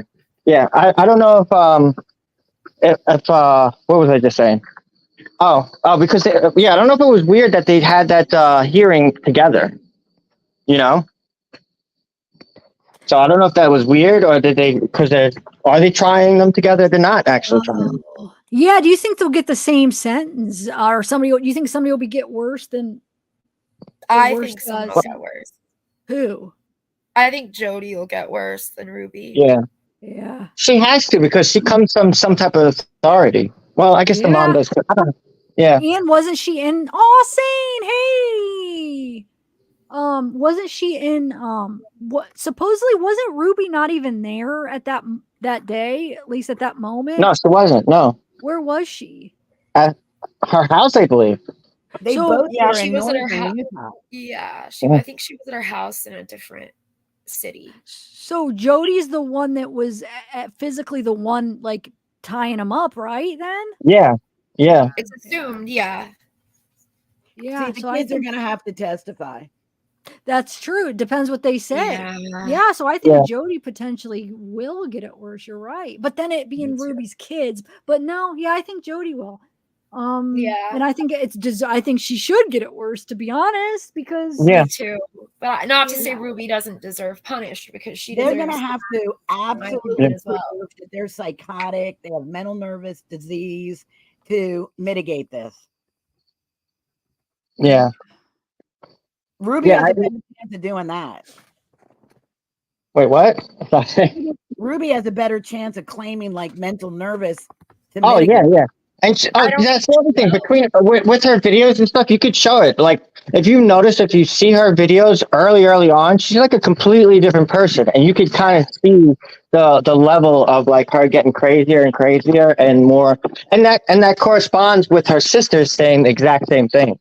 So I'm with the sisters, like just their YouTube channels. They probably will testify, but with just with their YouTube channels, which I think is fair game on yeah, it's definitely fair game. They could play that on trial, so like that would look bad, you know, and show that Ruby was manipulated. Basically, they could use that. yeah, they Yeah. can. You're right. Yeah. Yeah. But Jodi, as the Dark Lord, will come in and say Ruby was looking for a new career. Yeah. She wanted to jump onto connections. She wanted to continue making millions of dollars. Hmm. So Well, Jodi can slam back.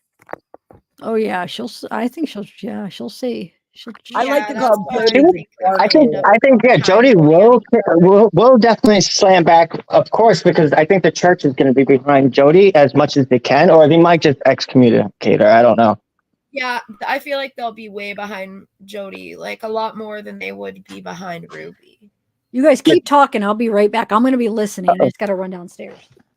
Oh, the church is going to protect Jodi at all costs. Oh, of course. Yeah. She works with them. They recommend everyone to go to her. Yeah, they're going to So, have to yeah, defend that. Then the church is going to fall apart if she goes down, you know? Exactly. Because they have been they're not recommending her. saving Jodi's ass, but they'll be saving their own for recommending everybody to her. Exactly. Yeah. So that's why this trial is going to be so interesting and how it goes. And I hope that actually, I don't know. I mean, basically, I've been saying it, but I hope that Ruby does go after Jodi, because then it would initiate the going after the church and everything. And I hope the trial is open. You know, I hope they don't put it behind closed doors. You know, but they might put it behind closed doors, though. They'll put the kids behind closed doors. Yeah, yeah. They could do that. They could censor out the kids' testimonies. Yeah. Yeah. Yeah, because the kids can be deposed and then they can show like the transcripts or read from transcripts with actors. Yeah, yeah, they could definitely do that. They don't have to go into court. I mean, that's got to be so hard, you know? That's your mom, and you know they're scared shitless. You know Yeah, I they know. are. Yeah. They're so scared that if their mom will have access to them if she gets out. They're so afraid. Well, I bet you. Well, what? Maybe we should do a poll. Do you think that they want to be with their mom if the mom gets out, or not? No, I Oh, feel like got my phone. it's due to some form of Stockholm. So it really depends on where they are now.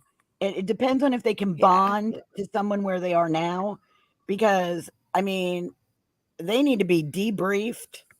That has to happen slowly at their age for them to even understand what happened to them should not have happened. Yeah. Right. To But them, that's all they know, so they think it's normal, probably, you know? And you like know the what's little boy was really saying, it's his fault. right? It's so sad. Yeah. And you know, we all thought that people would come out of the woodworks. No one is, because they're so damn embarrassed that they were doing this. No one wants to come out and admit they were doing this connections crap. Oh, you mean like the connections client? Yeah. We just have the one. There's been interviews. Yeah, there's been some interviews of. Oh, there's been more than one. Some of the men. Yeah, who but are not from even Connections. 10. Not even Yeah. 10. So You're right. few. Yeah, a few, but they're but most people are. That just has to do with the church they're being scared in the church. So I think they may just come out just for the trial. So you know what I'm saying? Like they can't just. They might be talking to the police and not public. Yeah, exactly. that would be my guess. That's true. Yeah. So I cannot get out of my mind all of the video pictures in my mind of that little girl and that little boy. I know. Which ones? The ones that were so hurt and were at Russell and Jodi's. The two little that were found. Oh, the famous videos that went around everywhere, where the beanbag one and the. Well, that was Chad, but yeah. Oh, yeah.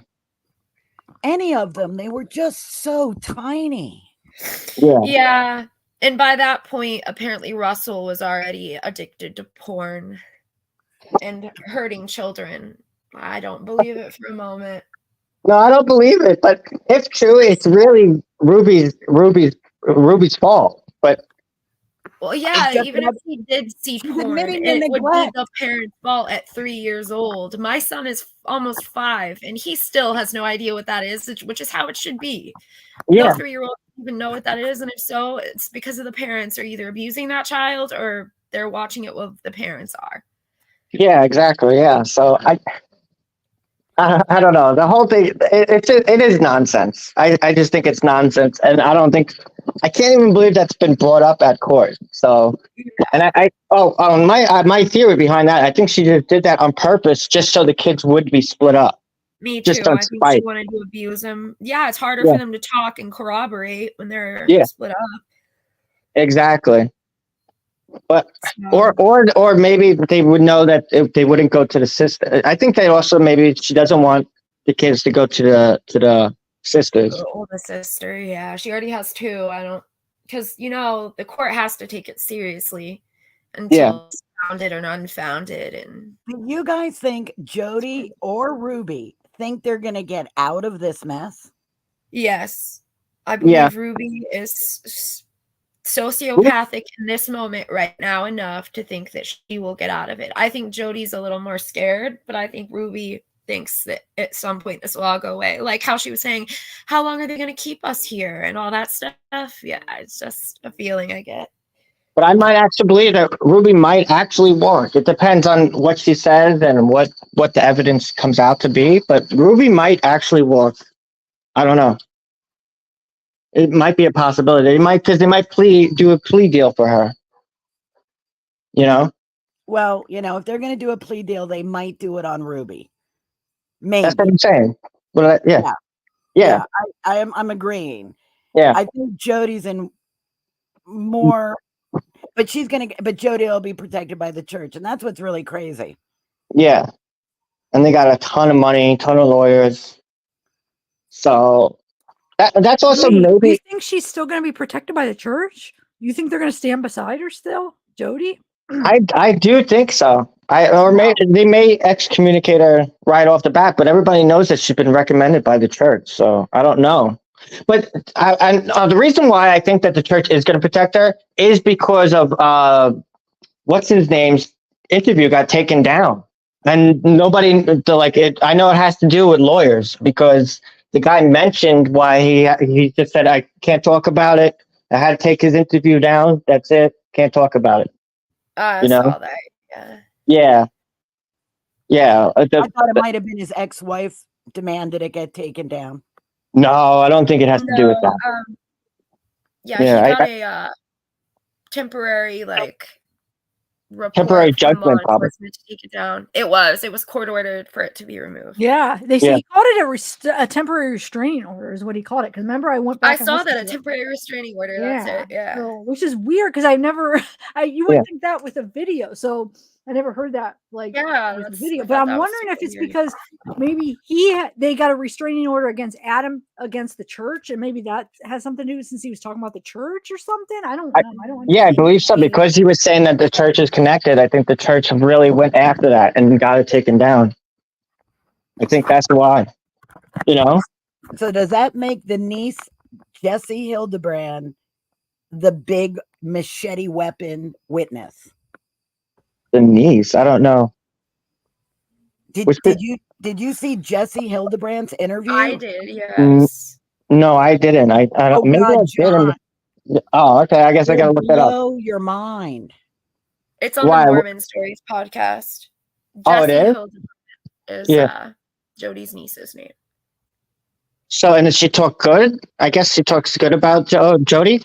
Her parents. John, I've played multiple. I played the interviews on my lives. She talks about how Jodi abused her, and that's when that she actually used the duct tape method that Jodi used on those children with her when she was a child, and she would make her sleep in the snow, and she had to run up this hill, and that. Wait, you're talking about Sherry, right? Isn't that what you're talking about? No. The chick with the tattoos? Talking about Jesse. Okay, but I'm so bad with names. So then, okay. Not the chick with the tattoos. Yeah, the girl with the tattoos, yeah. Oh, yeah. So I've seen her. Okay. Yeah. I've seen her. I saw that video. She's the destroyer witness in the court case against Jodi. Oh, yeah. She's definitely gonna testify too. Yeah, for sure. There's even a possibility that they're going to reopen her case because from what I've heard in reports, there were specific statements she made when she was a minor, and the cops didn't pursue it.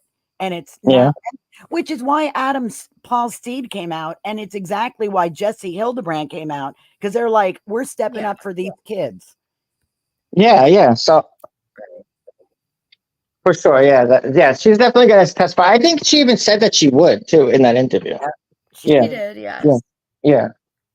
So Man, that is an amazing person, that Jesse Hildebrandt. She yeah, is. yeah. She really like blew the doors off. And I all was her And you interview mentioned came so out wait. before most of the stuff came out about what happened to the children. And that is, once the reports came out in detail about what happened to the kids, everyone was like, oh, wow, like, this isn't the first time. Yeah. Sad. And that was so brave of them both to come out, because they'd been suffering in silence. And then For they saw years, yeah. Yeah, and then they see that it's happening to these two little kids, and they step out and they put their necks on the line. Yeah. Brave. And you know Very what? brave. And it doesn't even, if there is like a cease and desist to play Adam Paul Steed's interview, we all heard it. So what? Yeah, right. Everybody in the Jessie brother is what's heard it. called a survivor. She's not a victim. She's a survivor. Yeah, she rocks. Well, they rock. Yes, they. I live way too far away, but if I lived any closer, I'd have a tat from her in a minute. From them. Oh, me too. I think that's so cool that she's a tattoo artist. Oh, she is? Oh, that's cool. Yeah, she's a tattoo artist. In Utah? Wait, we got to do the they them. Oh, I'm not What do you- sure where they live, but you're right. Oh, Yeah, okay. they're tattoo artists. She uses they That's them. cool. Wait, what? What about they them? Jesse Hildebrandt uses the pronouns they them. Oh, yeah. We got to practice it. Okay. And you want to know what? I will go out of my way for they them.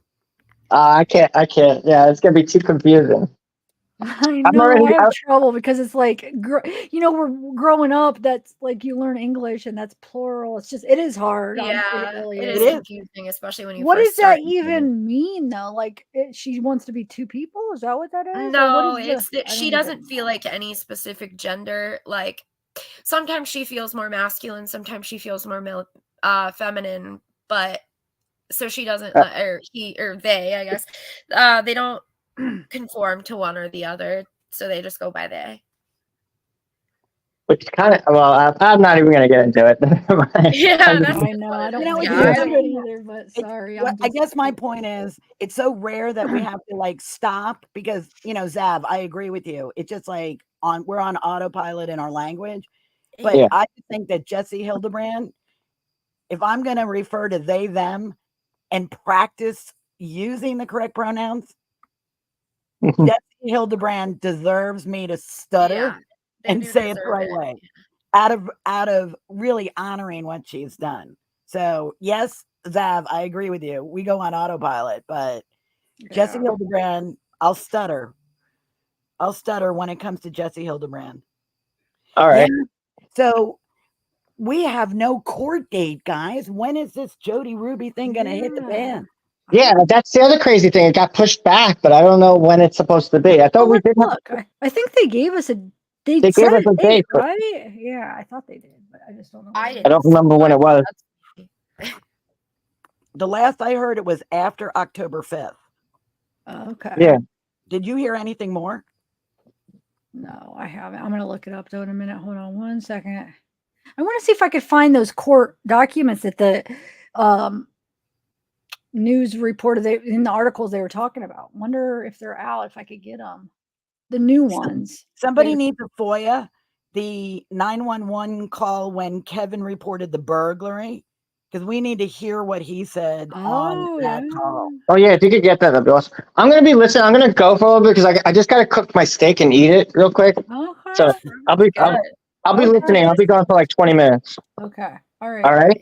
All right. All right, cool. Enjoy your dinner. All right. Thank you. I'm sure it's up. Hold on, I just gotta find it. I'm in the group right now because I was looking for to see if the documents were. Why did I put June? I put the wrong name. Hold on a second. What am I doing? I'm like, oh, it's not. I'm all over the place. Okay, Ruby Frankie. Hold on 1 second. I mean, you guys could talk. I'm just looking up some stuff. Ashley, have you been looking at connections and the people I that were? have, yes. You know, there's another YouTuber. What is her name? Danielle. What is her name? She's starting to dive into Jodi's connections. What is her name? Like the website and stuff? There's a YouTuber. And No, I mean the connections. Is she getting into like just like going through her website and like going through what connections is? Yep. Yeah. And she's got a jump on it. And if I've seen anything new, Jessica Danielle. What about the mom? So they have a Moms of Truth too. That they have like where it's the same thing, the connections, Moms of Truth or whatever. That they Yeah, that's so I don't know what the that's difference. Connections group, little group. Wait, say that again, Ashley. Jesus Christ. Or did you say That something, would be Kai? for parents versus connections, which is like couples, all that. Oh, okay. Yeah, I was wondering because it's like it's them, but I don't know. Yeah, there's this mom who has a YouTube group. And when she latched onto the story, she started digging into the Jodi's connections business and who's who.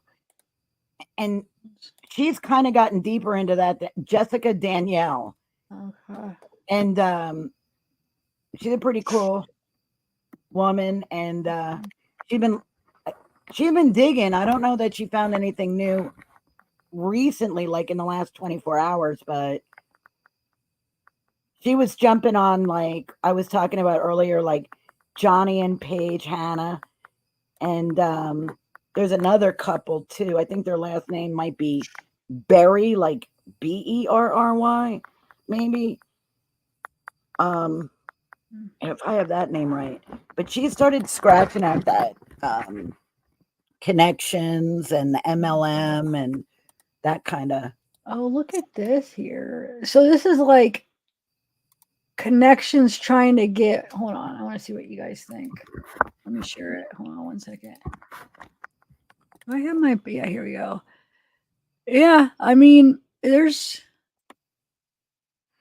like crazy. So this is like let's see, February 20. Oh, this is from 2015. Chat is internal revenue series. So we are pleased to inform you that upon review of your application for tax exempt status, we have determined that you are exempt from federal income tax under Section 501 of the Internal Revenue Code. Contributions to you are deductible under Section 170. You're qualified to receive tax deductible bequests, advises, transfers, gifts. Except that. Wow. That tax exempt status when Connections was a foundation. So go up on that page. Oh. If you go up on that page. But that was like years before she even had a business. She didn't file for a business license under Connection, whatever. Cincinnati, Ohio? I didn't know. Look, Cincinnati, Ohio? Why is that? Oh no, Utah. Never mind. I was like, wait, why is that? That's just the internal revenue. Yeah. So what are you saying? Go up on that page to the header and look at the date that see how it's Connections Foundation. Yeah. Okay, but that's like a different entity than her Connections Classroom. Okay. She didn't even have a business license for the Connections Classroom until like 2018. So you see here the effective date, it's like third to last line. See how it's like August of 2014? Connections Classroom wasn't until like business license 2018. So this foundation that's tax exempt, she's doing all that stuff. Of having multiple shell corporations and yeah. Well, I'm trying to find these documents, but yeah, I mean, it doesn't surprise me that they would try that. And then, like, I don't know if you saw, like, how Jodi, Ruby and her. I saw you say hi. Ruby and her sisters got those loans for like the COVID stuff. small business loans or whatever, local business, which is bull crap, I feel like, because they were making millions. So that kind of makes me mad because I even had people contact me that said that they were struggling and all the money ran out because of people like that that didn't really even freaking need the loans. Oh, don't think the IRS isn't going to jump in. You don't think? Or you think?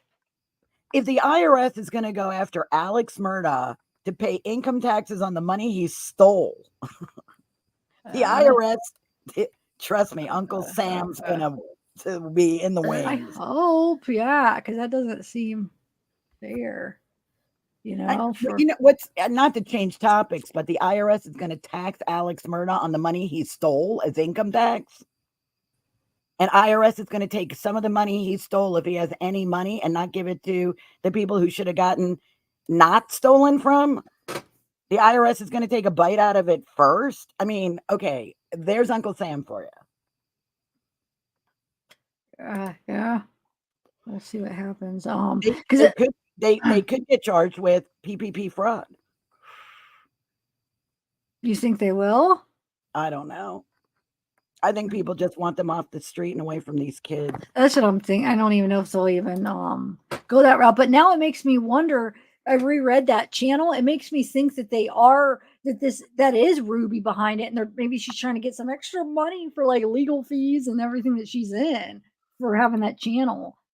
Well, now here's a detail of the story that doesn't get a lot of attention. Yeah. You remember that when the cops were going after Ruby, and she called Pam to get her 2 daughters in northern Utah to go to Pam's house. Ruby was trying to get cash that was in the northern Utah house. No, I don't remember. I didn't know that. But yeah. Okay. Wow.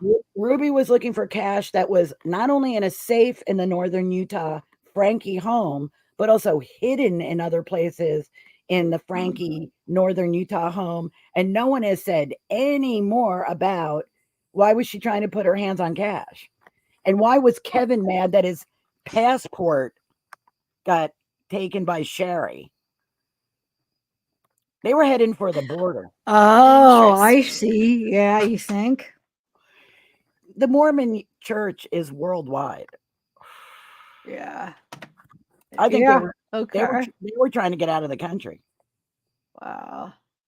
Well, I mean, I just don't think, I really don't think I don't think he should be charged with anything for some reason. Now, I'm not saying I think he should have custody of the kids, because I don't know. They'll have to dig in and see, they'll have to ask the kids. I don't know what kind of a father he was, but I don't think he should be charged with any of this stuff. I think they're going to threaten him. I think they're going to threaten him. For what though? What can he give them though? I don't understand what they're looking for. Yeah, I don't either, especially not having. He doesn't know anything. Yeah, he don't know anything. He wasn't even around though, right? I don't agree with that. I mean, it could still be misdemeanor neglect that he didn't even check on his kids for more than a year. I mean, it depends. Okay, it may not be a felony. But let's think about this. So let's say you have a family that's separated. I mean, I see where you're coming from. I see the kids are living with the mom, and the dad. Yeah, because if he's not paying child, I don't know. It depends on how they have it set up. But yeah, I could see that. But that kind of would suck, because he's manipulated by these women, and he wants his marriage to work, so he's staying away. He's following. Yeah, I'll just try to do this.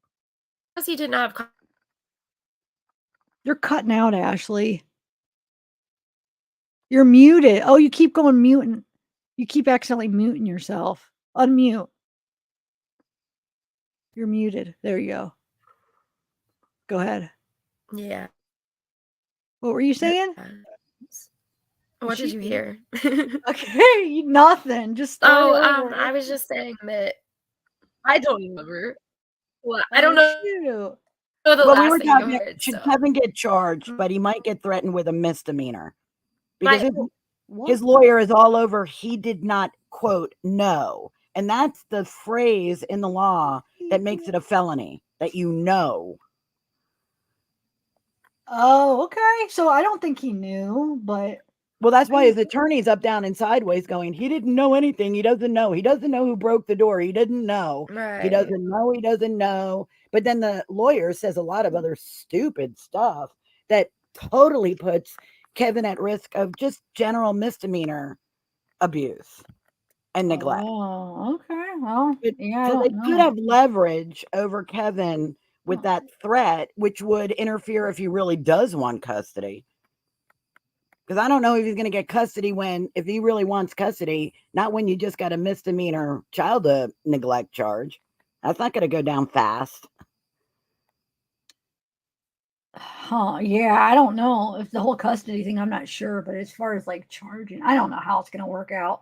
I kind of feel, I mean, I don't feel bad for him, but I do in a way, I do, but I don't. Like he should have stepped up but I mean, people get manipulated sometimes and they're weak and love will make you do crazy things. And like, so I don't know if I'm not saying abuse, but like if he's like thinking, I'm gonna save my marriage, I'm gonna just listen because we're gonna get back together, not thinking his kids are in any danger because he was with them at how he grew up.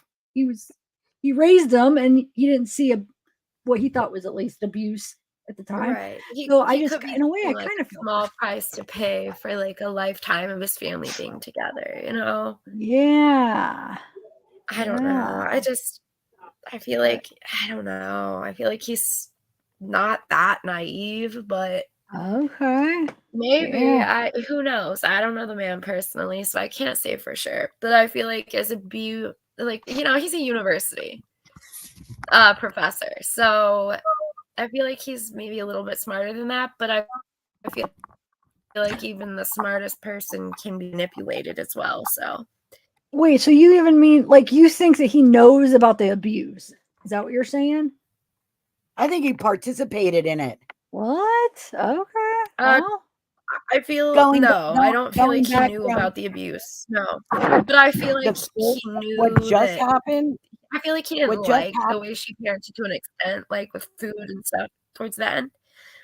But I don't feel like he thought that they were in garage tied up, with gashes on them and everything, being Yeah, starved. I'm not saying other than that, Ashley. What I'm saying is there are miles of videotape that he sat right there in the house when all of this Yes, started. I do agree with that. Undeniably, fair game, it's going to come in. It's public record. They published it. Yeah. And he's freaking out because Sherry got like iPads and GoPros. Obviously, he's afraid that, but it's, Well, it's what going to kind be of footage did they not upload? What kind of footage do they still have that never made it into their YouTube videos? What did they cut out? Really? Yeah, exactly. oh, you 'Cause they think there's catch going to some be like interesting abuse in moments, it? let alone other things. And kids talk, they don't care if a camera's on or not. If a kid's mad at you, they're still gonna be mad at you with the camera on. It all depends on just like she said, "Oh, nobody knows my kids yell, or I yell at my kids. How dare you?" Like what that the thing, like prosecutor wants. It's going to be behind the scenes. The prosecutor is going to decide who is his target, his or her target. What do they want to come out of this? They'll probably offer a plea deal of some sort. I don't know if these two women are smart enough to take a plea deal, but they're going to leverage and pressure Kevin. They already are that he doesn't have custody. They already are. I mean, I think it screams really loud that he does not have custody now.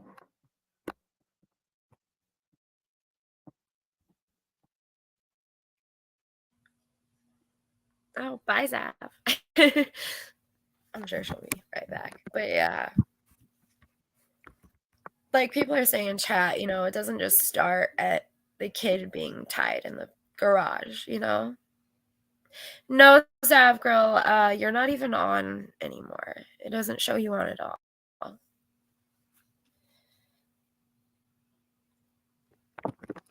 It depends on what the prosecutor wants to get out of this with what went down.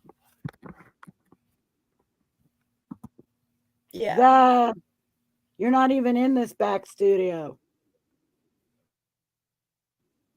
Yeah, she said she can't hear, so I don't think she hears us.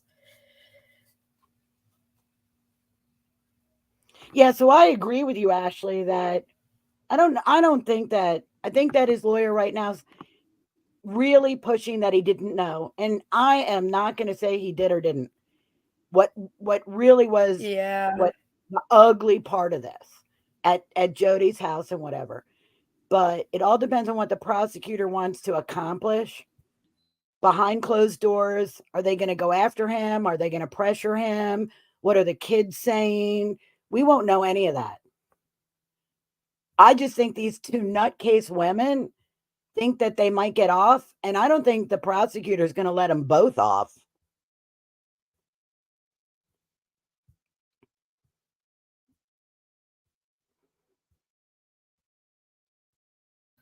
Yeah, I got to agree with that. I don't think so either. At least one person will continue to go down with this, but I think both will. I just feel like Jodi's going to have a longer sentence since they were in her house and everything. Yeah, that's a tough spot for her to get out of. Yeah, it really is. Oh, I thought I was on panel the whole time. This was like, why aren't you guys hearing me? And then Darcy just said I wasn't on panel. It's like, that's why. Yeah. Okay. Oh my lord! But but just- how did I get off a panel? I don't know why it was not on. But I don't know. Good question.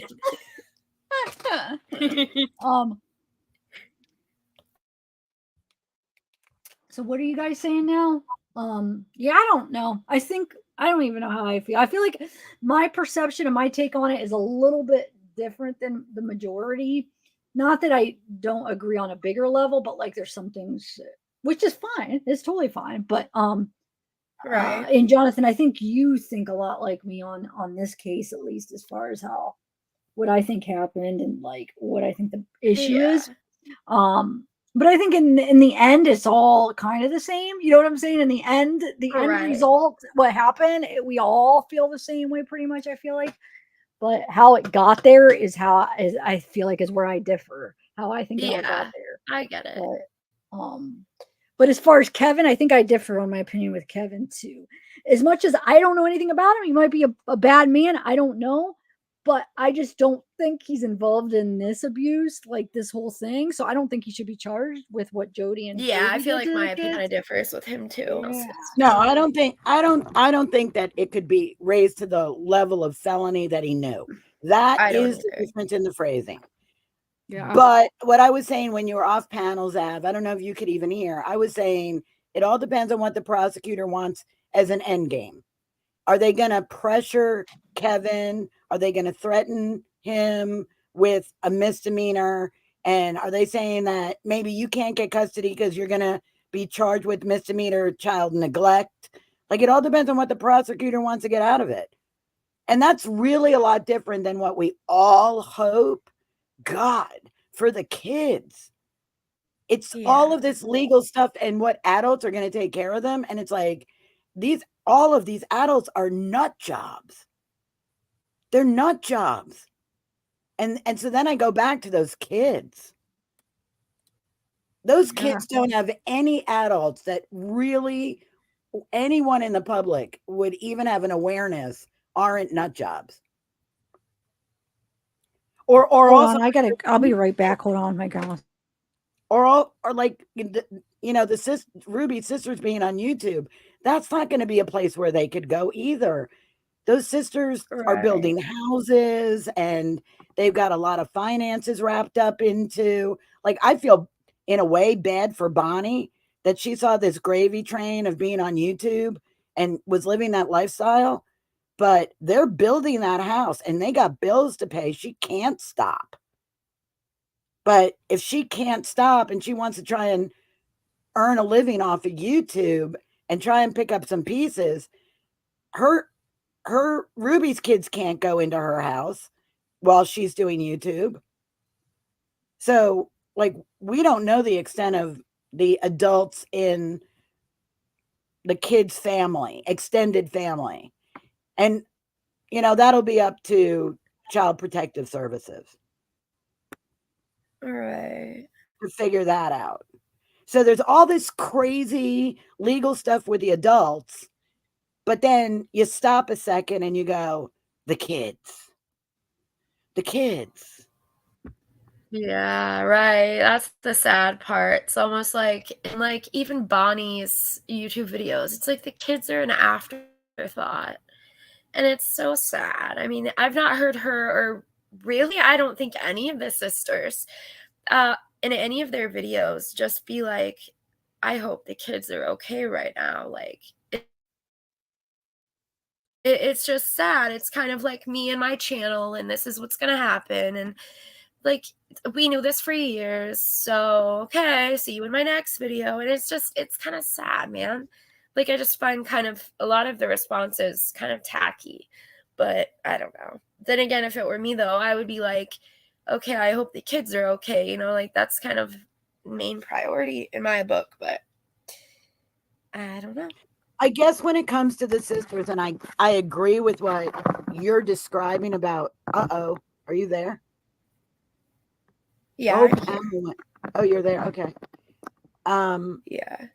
You know, there's been a lot of criticism about the way the sisters have come out in a big way.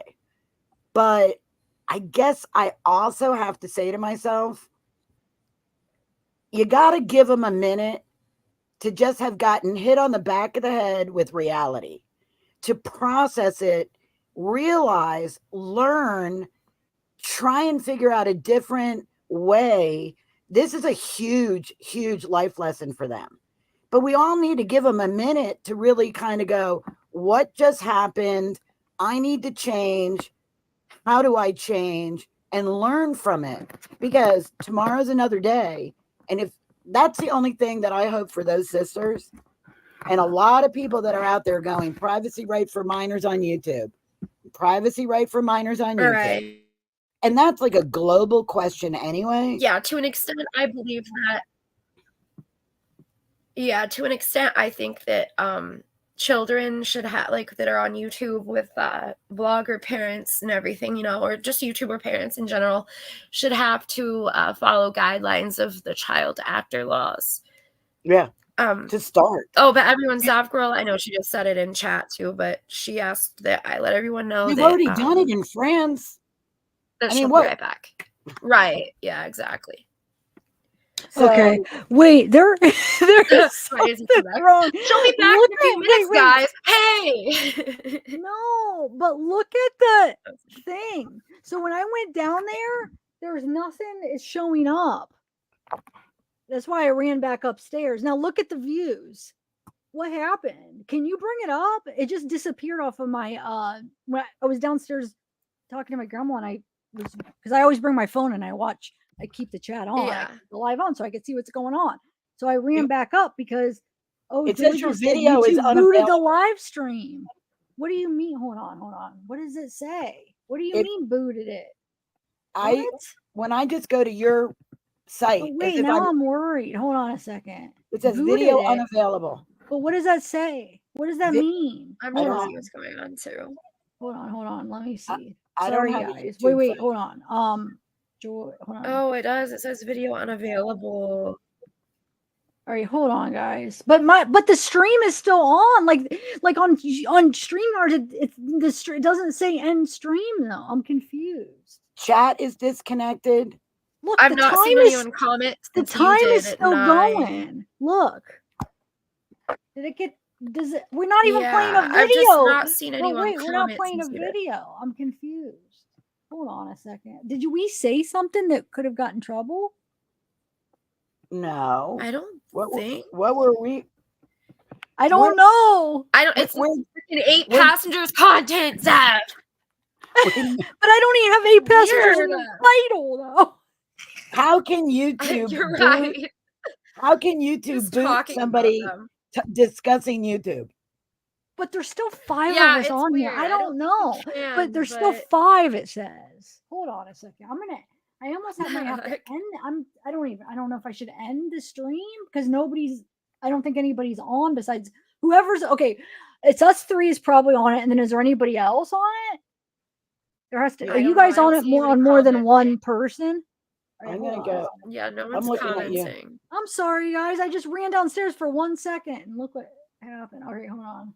It's Hey, if you want okay. to restart and do a new studio and try and get other people back into chat,